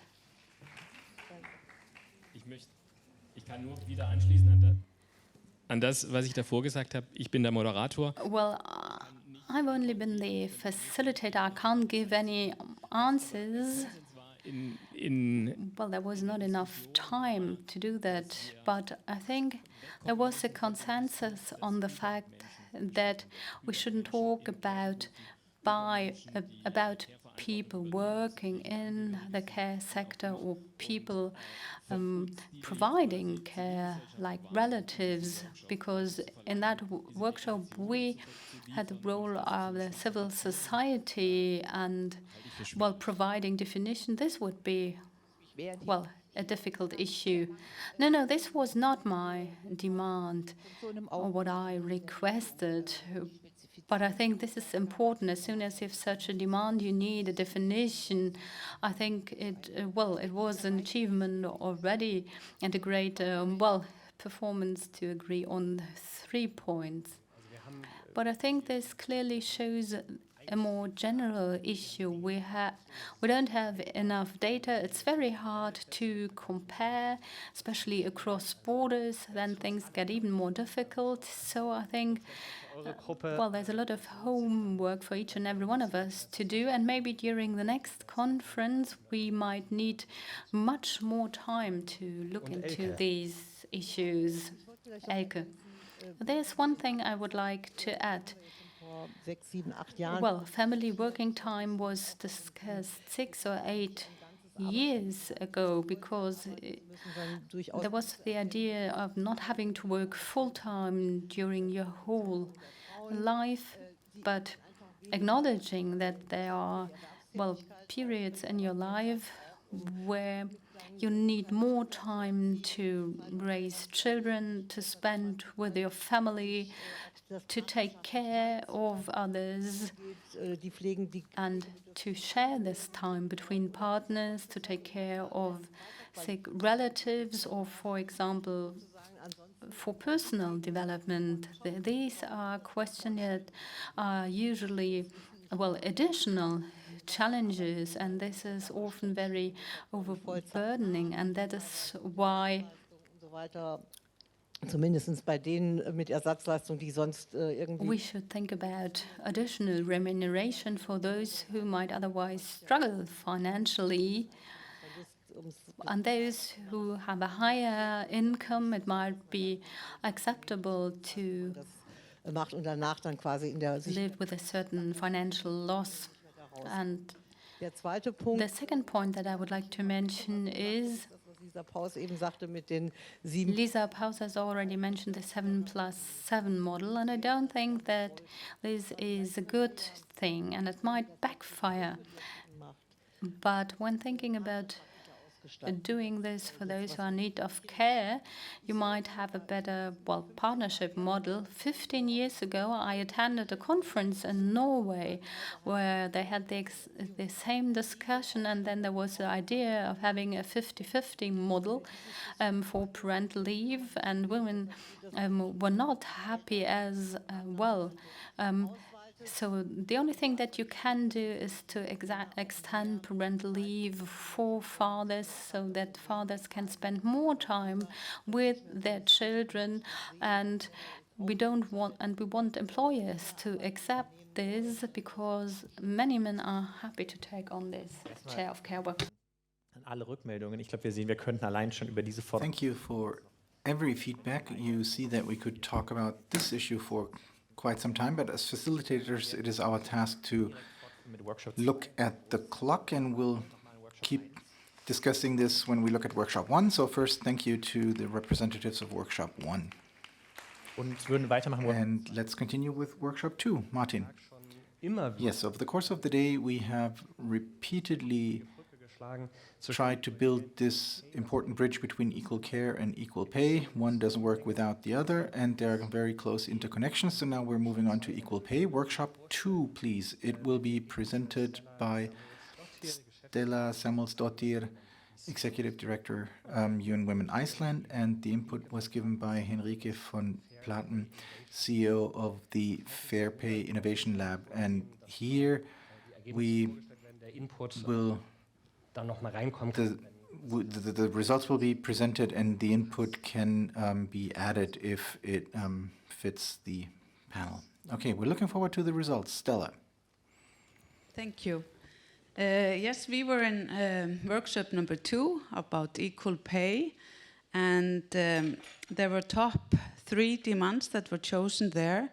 I want to add to that during the workshop there was a lot of good comments that came forward that are not appearing here, but will be used in and taken into account. So the top 3 demands for equal pay are the following. It is the introduction and further development of laws on equal pay with mandatory review and effective penalty mechanisms. It is the financial upgrading of so-called women's professions. And the national demand that was chosen is the abolition of tax disadvantages for spouses. So these were the 3 top out of 6 that we covered in the workshop. Super, herzlichen Dank.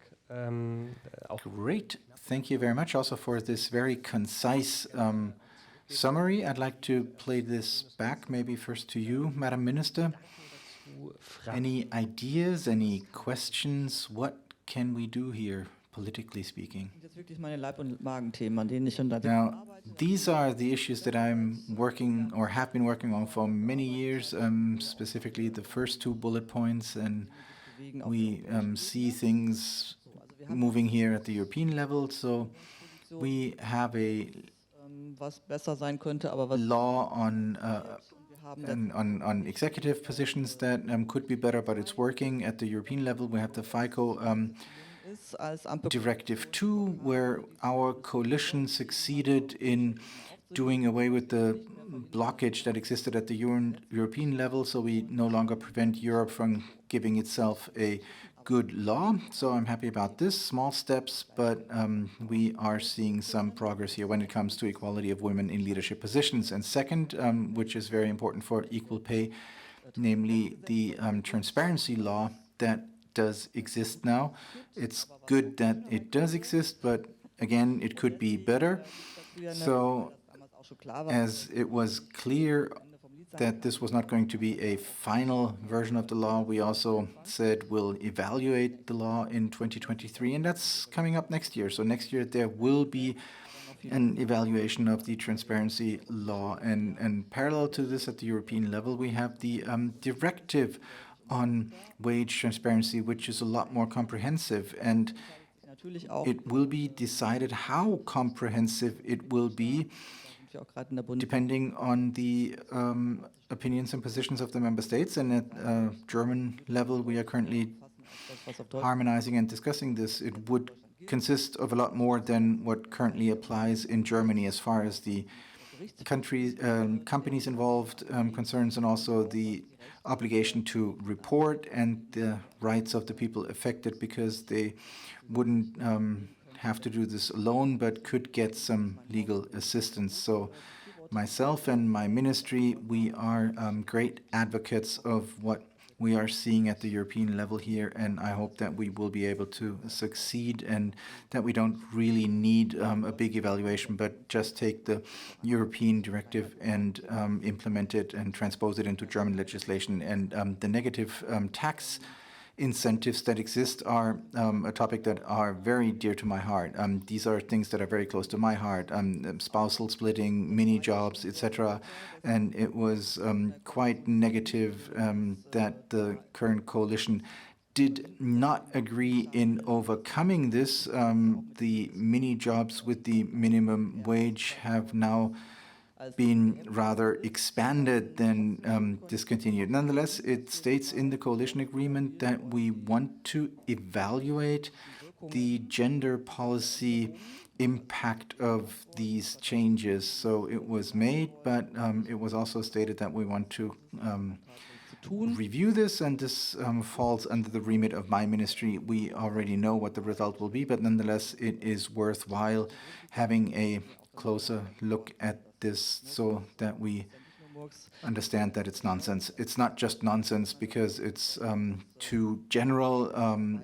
It is also a problem because with the spousal splitting, the taxes generate additional negative effects. Okay, but let me intervene here. Coalition agreements are one thing, and you're working towards achieving your objectives, but do you see any progress? Will we see over the course of this term a change opinion? Well, never say never. I am on board. I mean, I've been in office 4 months now, and every day I'm rolling another rock or little pebble somewhere, and wage groups also play an important role here, and something regarding wage groups is included in the coalition agreement, and I reminded the responsible ministry of this, and they told me that we're now jointly working on this. So I am optimistic that next year we might see something happening here, that we will make some relevant progress. Thank you.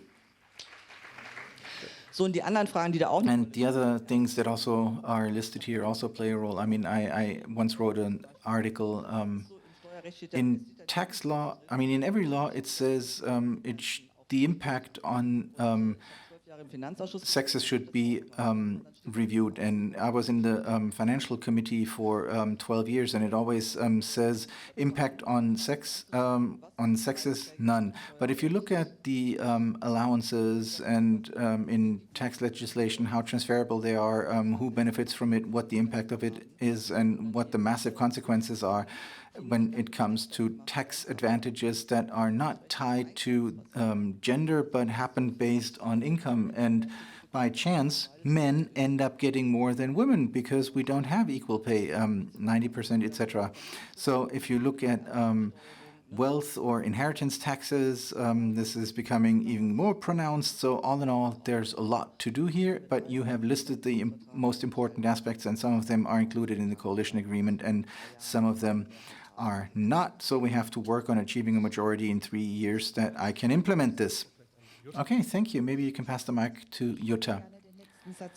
I would like to support the last sentence that the minister just said.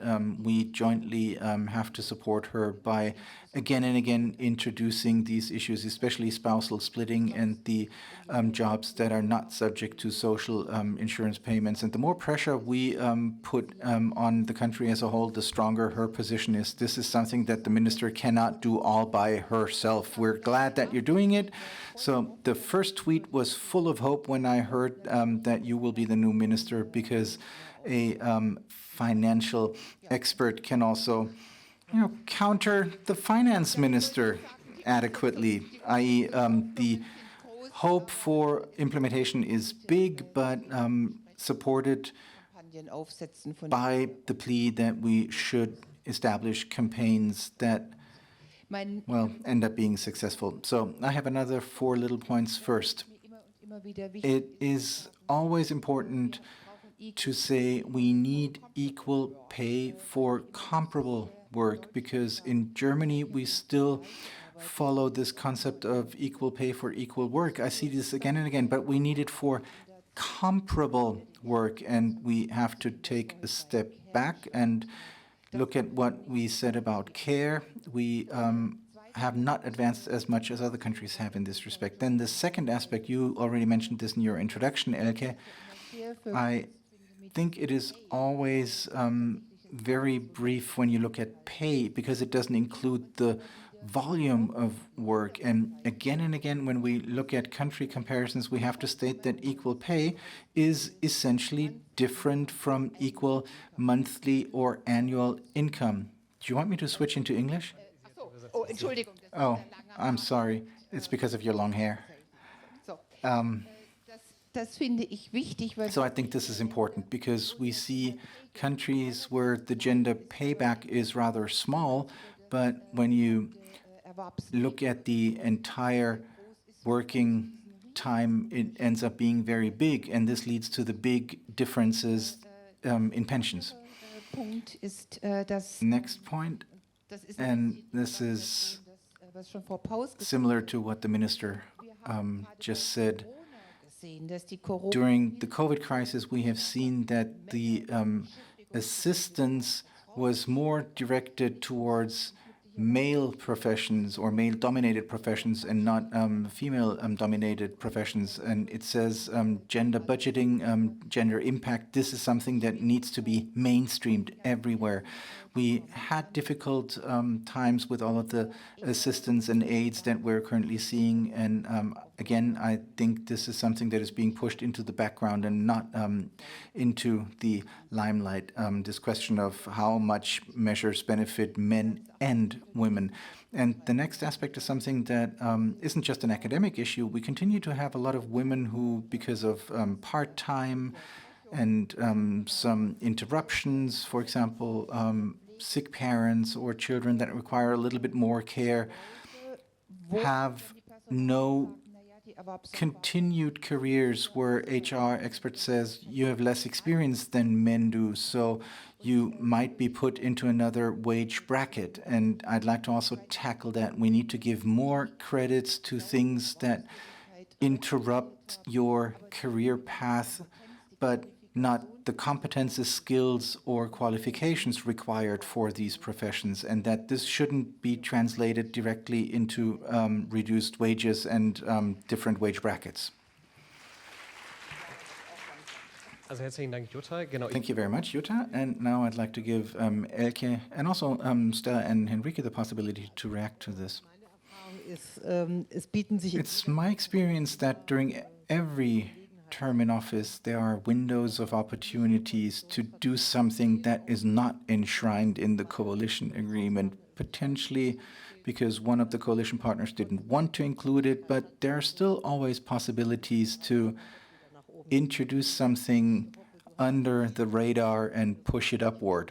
And I hope you will have many of these windows of opportunity. And this, for me, includes one aspect that is really important when it comes to equal pay.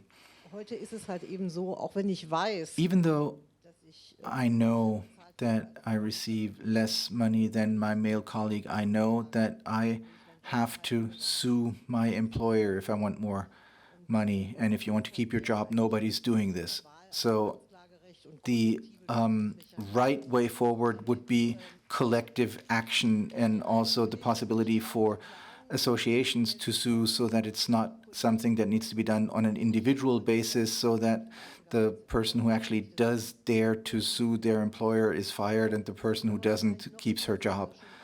And something else that we are familiar with from the Minimum Wage Act, the so-called exclusion periods should be extended again. What does that mean? It means the Regressforderungen an den Arbeitgeber richten kann, wenn sie den if somebody changes their job, they only have 3 months to request back pay from their employers. And in the German social code, it's 6 months. So this should be switched. When you switch your job, you can say for the 36 months, as stated in the social code, it would be worth to actually go to the court and get the support of the trade unions to sue for that money. I believe it needs to be a higher risk for employers to pay unequally. It's not something that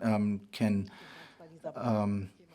just be paid out of the coffers. And when it comes to spousal splitting, I'm absolutely on your page, Lisa Paus. I've been angry about this for so long, and we will need to come to a solution here. Whether this will happen in this constellation of parties in government, I don't know, but still it's worthwhile fighting for it if we all clearly show that this is not something that is affiliated to a specific party, but an actually mainstream issue, because women in the tax class 5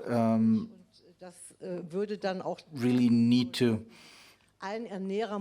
improve their situation. And this model of one breadwinner hardly exists anymore anyway, but it is still the standard when it comes to our social security system and the taxation of married couples. This needs to be overcome, and we need to put this on a partnership basis.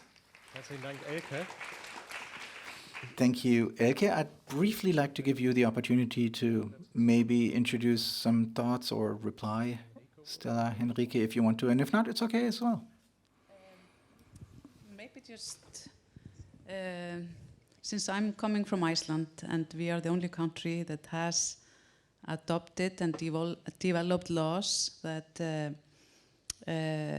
have penalty mechanism, just to encourage you to look at that. It seems to be the only option currently. It's not perfect, but it is decreasing the gender pay gap. So I would just like to encourage you to look into that. There are other things that need to be done, but just based on our experience, we don't have many years to showcase, but it is slowly and gradually happening. And we hope that as time passes by, that we will see more indications of other things that we can do, so that we can do them at the same time. But this is just something that I would like to recommend, and as I discussed in our workshop, that the political will is so important that we might think it's expensive and it takes time and all of these factors, but it's not only the right thing to do based on human rights and everything, but it's the wise thing to do, because we are losing out so many things. So this is just my encouragement to the German government and to you, Minister, and yeah, for all your thank you for all the great work you're already doing, and I'm impressed of what you see ahead in your position. So these are my comments. Yeah, thank you.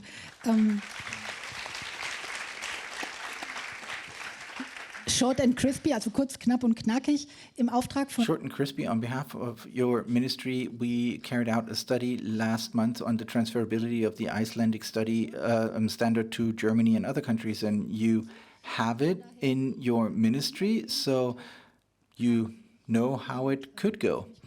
And for me personally, it's important also when I look at everything that I'm reading here. Elke, you mentioned it as well. The possibility for collective action. And when it comes to legislation, I always ask myself, we shouldn't Täter, also da, wo das Geld abfließt. Und Well, we shouldn't always look at the victims, but we should look at the, in inverted commas, perpetrators and focus on them more, the ones that end up with the money. So focus on the company or the institution and tell them you have to pay fairly and you have to prove it, and not address the individual who believes to receive too little and then prove that and go to court. No, we have to put this upside down. It's almost every other country that does it the other way around, and the rest you've already mentioned. So that was short and precise. Das war ein wunderbarer Schlussgedanke für Workshop 2. This was a great closing remark to the third workshop. Thanks for sharing this with us. So without pressure, we won't make any headway. We need pressure from our civil society and maybe even from within the coalition. Thank you. Genau, wir kommen jetzt zum letzten, aber And genauso wichtig. now we will get to our third workshop. Sie ist auch im Vorstand von Nora Theuner was the facilitator. She's also a member of the board of UN Women Germany. And Mr. Altintasch is also one of the He for She Germany ambassadors, also taking part in the workshop. Ist es Ist es an? Ja, Yeah, okay, so super. it's working. Die ja, heute So many of the issues that have been discussed by the other workshops were also discussed within our workshop, Min and Care Work, for example. We also talked about gender roles. die ich jetzt gleich präsentieren werde, haben es dann doch But, well, we shortlisted the following demands: Anreize für eine financial incentives Gleichberechtigte. Ich glaube, das muss eine Gleichberechtigte, entschuldigen Sie bitte. for Gleichberechtigte the Aufteilung von Sorgearbeit. equal distribution of care work or equal division. So the idea was that this should go beyond parental leave. We were thinking about taking care of sick or elderly relatives. Ein zweiter Punkt. And the second point was, well, family-friendly working conditions instead of the idea of always working on site and having non-flexible working hours. And the third point is appreciation of unpaid work by having unpaid care work represented in our economic calculation. Herzlichen Dank für die Forderung.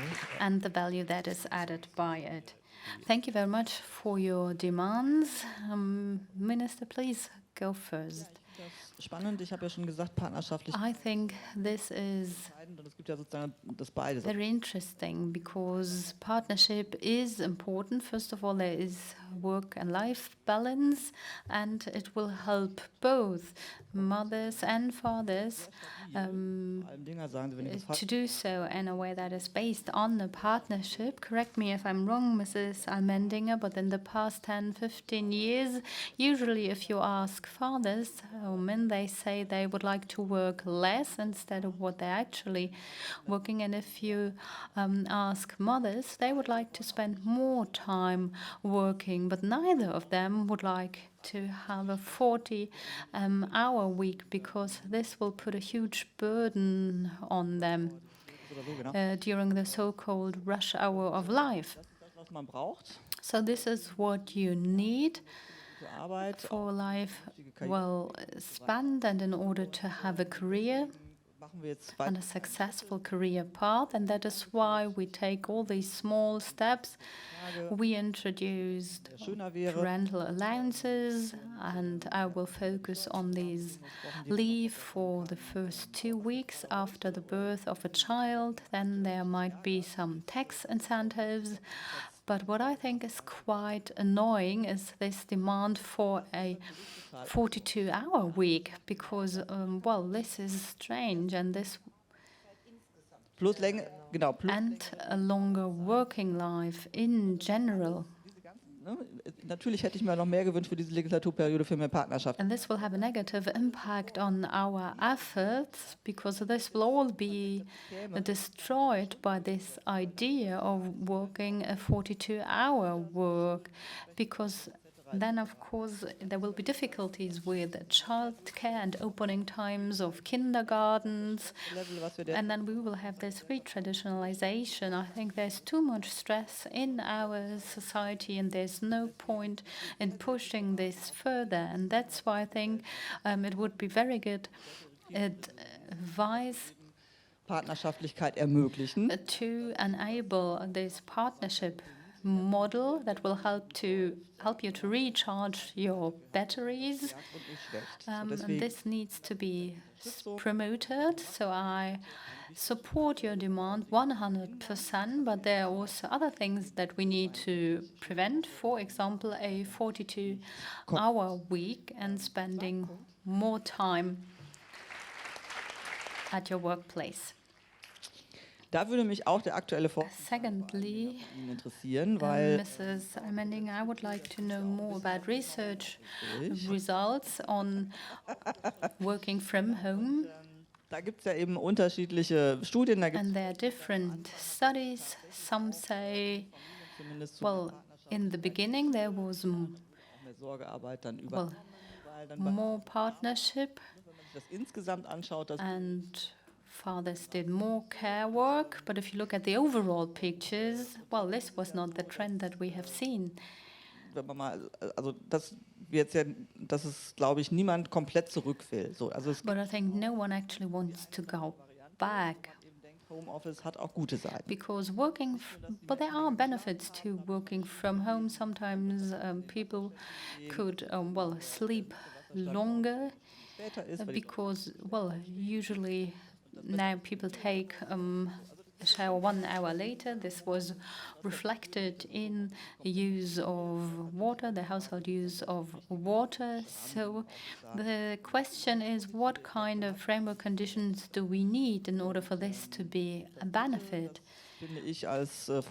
And the third point, and this is particularly interesting to me since I'm an economist by training, we need to focus on this during our discussions. There's a debate about productive and unproductive work.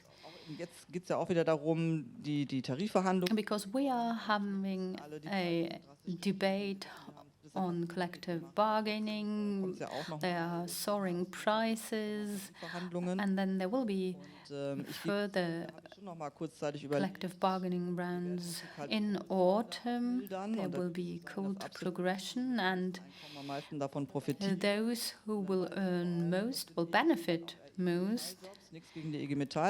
And these are, of course, the IG Metall trade union. They will be able to push for higher income, and on the same time they will get tax reliefs. But there are other professions that were facing a lot of difficulties because in public sector there will not be such an increase in wages, so they will not really benefit from tax reliefs, and the result will be that a lot of women will be affected by it, and this will lead to increasing the gap. And on top, we will have the issues of care work and mental load. And this is what we have already seen in the past, and that's why I think it is key to be successful here.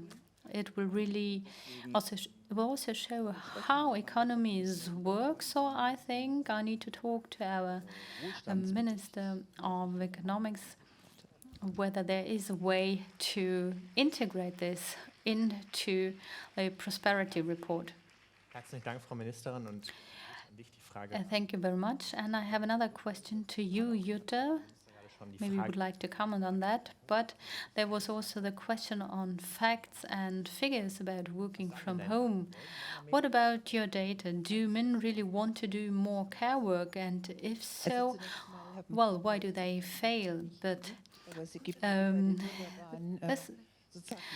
Mrs. Pauser and I, we haven't, well, rehearsed this, but this is a very good cue. So during the last working group and the first and the second working group, this is all about cross-sectoral work and across the ministries, because the Ministry of Labor is also involved, the Ministry of Health, the Ministry of Education. All these ministries are involved. And that's why I would like to comment on the shortage of skilled labor. Due to COVID, 30% of children attending fourth grade are not able to read or write because they haven't achieved the necessary skills. And 25% that are not able to read, that are below the minimum threshold. Well, this shows the potential that we can tap on, and then we're discussing a 42-hour week, but this will lead to the fact that we will leave children behind. Well, I know that there is a federal law that is in the pipeline, but there is a gap between, well, abolishing these German classes and introducing new ones. So we're trying to close this gap. I have an appointment discussing this, well, tonight at 7 o'clock. Well, that seems to be a good sign. Secondly, auch zur Unterstützung, weil die Themen, die hängen hier sehr stark. All these issues are, well, interrelated, but wir haben hier wirklich lange eine Quotierung von Frauen in Führungspositionen. We discussed a lot about quotas for women in senior executive positions. And, well, we might transfer this to a quota solution for women staying at home, taking parental leave in order to take care of their children. I think we might follow the Icelandic role model, or we can at least increase the percentage. And I won't address the minister here, but, well, an additional 1 month of parental leave for fathers, well, we didn't get through, and I think 2 months would be a good thing. And the 2 weeks, the idea on these 2 weeks after birth is a good thing, because when men take parental leave, then 50% do so at the age of 10 or 12 months. And usually they go on family holiday writing nice postcards. And this is something that we might change by introducing this 2-week model after birth. And then regarding the issue of working from home, this is usually what women do, or more women do so, compared to men. But whenever women work from home, they usually do several tasks at the time, whereas men tend to focus on paid work. Das ist für mich ein Problem. And I think this definitely is an issue. And the more time women spend working from home, they lose their social networks. However, they do need these networks for their career. So what we need is, well, taking a critical stance, especially during autumn, because there are a lot of companies that want their employees to work from home. There are also some universities where I do some consulting for, but the, well, consequences, the impact will be different for men and women. Dass Männer nicht so viel arbeiten wollen wie ihre Väter, auch nicht so Karriere. Well, men do not want to work that long hours. They, of course, want to have a rewarding job, but they don't want to do this plastisch ausdrücken. Wir wollen nicht erst at all costs. So wenn sie aus dem Haus sind. they want to Die Frage ist jetzt spend time with their children, zwischen dem, was ich and not only once they der immer noch leave their homes. So as soon as von Vätern höher ist. as soon as a child is born, the income volume of men tends to rise. Ich werde in einem halben Jahr dazu mehr sagen können. And in 6 months' time, I will be able to tell you more about it, because there is a new study on the way, and you are on board as well. And I hope that we can answer a number of questions. And usually, it's not mainly a financial issue, sozusagen diese but usually this is about stereotypes. What is expected from men in our society? So a good father is a father taking care of his children. And at an operational level, you can do much more than you might think as an employer.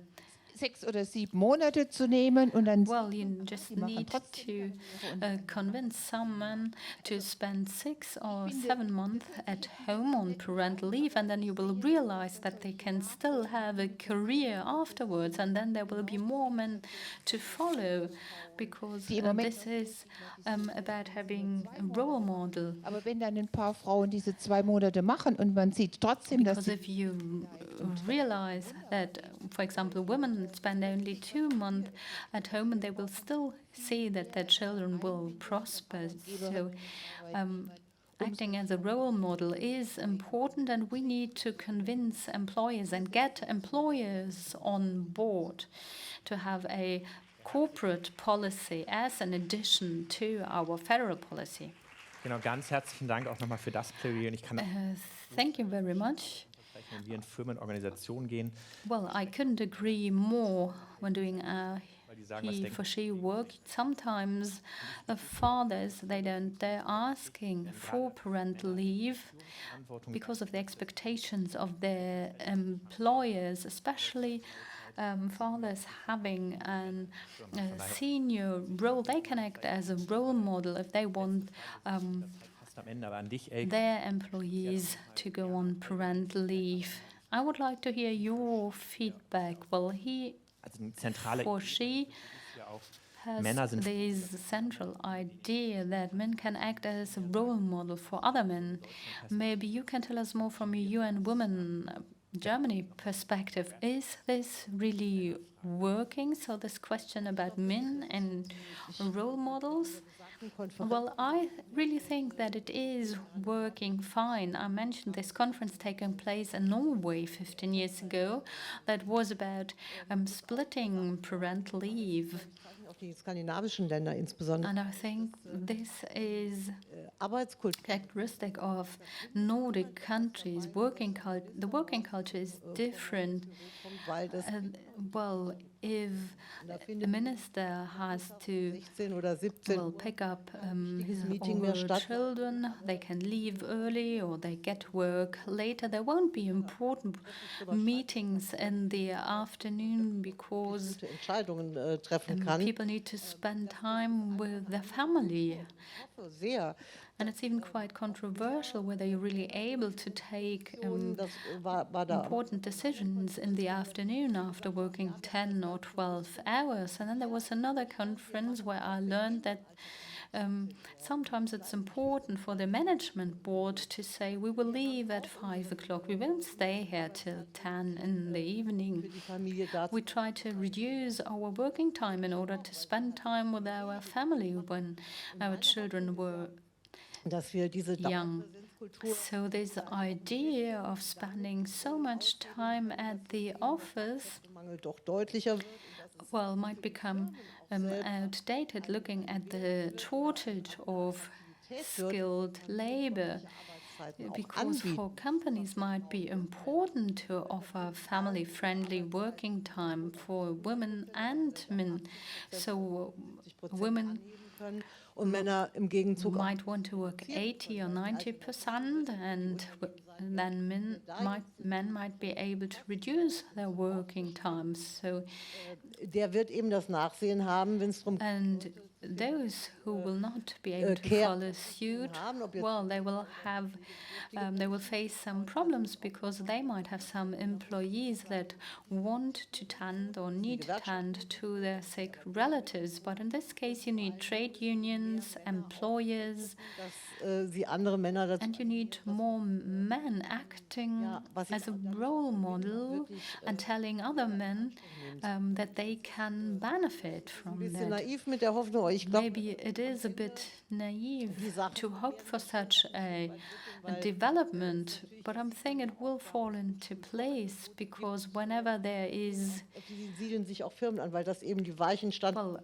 sind, die aber für die some Arbeit cultural offers, there will be better companies because these are factors that are important. Das war, jetzt dachte ich, das war. I think Jutta would like to react. Okay, Jutta. Das würde uns sehr freuen. Nee, Ilke, das war jetzt ja wirklich sehr hoffnungsfroh. I mean, this was very hopeful what you just said, but I hope that you're right. At the moment, I see the discussion developing in a different direction, namely that everybody's working full-time instead of 75% zu kriegen. us trying to reduce women to 75 or move them up to 75%, but rather to 100%. So I think we have to work on this. Otherwise, we end up with a completely different world of work than we actually want. Es ist schon auch eine Secondly, it's also die wir haben, und jetzt a matter of certification. I mean, my institute is part of the Leibniz Society, so we have the certification, audit, work and family, and the question of how long men take parental leave do not play a role at all. But this is where it should play a role. We have to certify differently.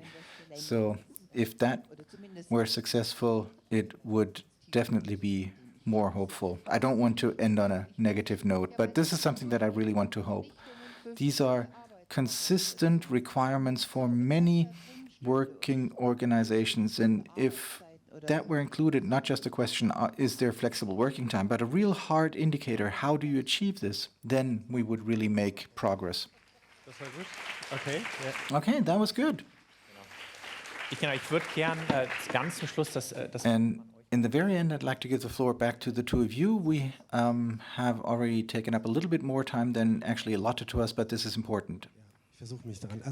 I'll try to be brief. I'd like to agree with all of you, but we also have the feeling in the workshop we discussed the framework of orientation for young men, and we're talking about men, and I think all of these political measures are necessary, but it does not do justice to reality and the understanding and acceptance of these policies. We have to be more courageous. We have to talk about what the role models and the understanding of roles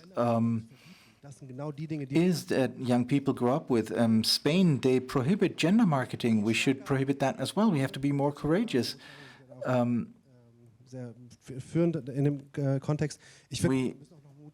have to become more courageous and also ask the question, there are a lot of young men in Germany who talk about crises and have a lot of problems, but they get a lot of wrong answers from a lot of wrong people. They become radicalized in an anti-feminist way, and pulling them out of that thinking is very difficult. So I would say we understand that gender marketing is a big danger for our economy, for our social cohesion, and we have to tackle that. So I'd just like to point out we need courageous policymakers that tackle this and also focus on the advertising industry. Das waren alles sehr konkrete und mutige. Now, these were all very concrete and courageous aspects. We'd like to say thank you very much for participating, Elke Ferner, Madam Minister Jutta Almendinger, and Nora and Akhil. Thank you very much.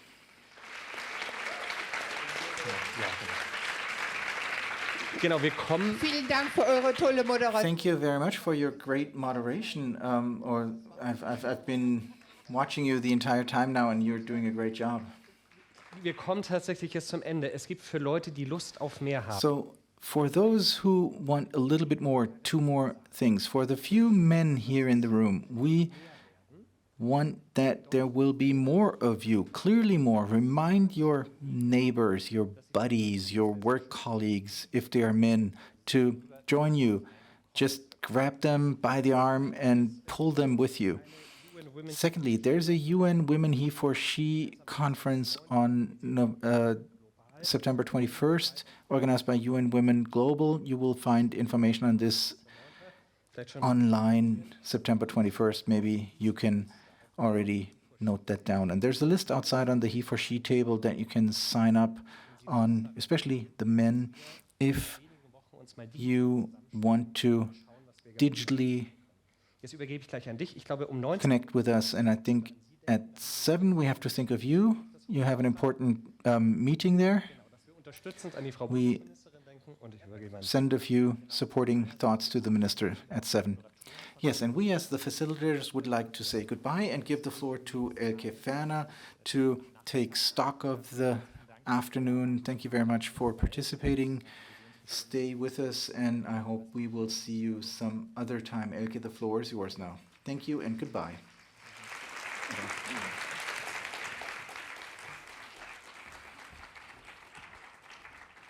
Ja, ganz herzlichen Dank an alle. Thank you very much to everybody.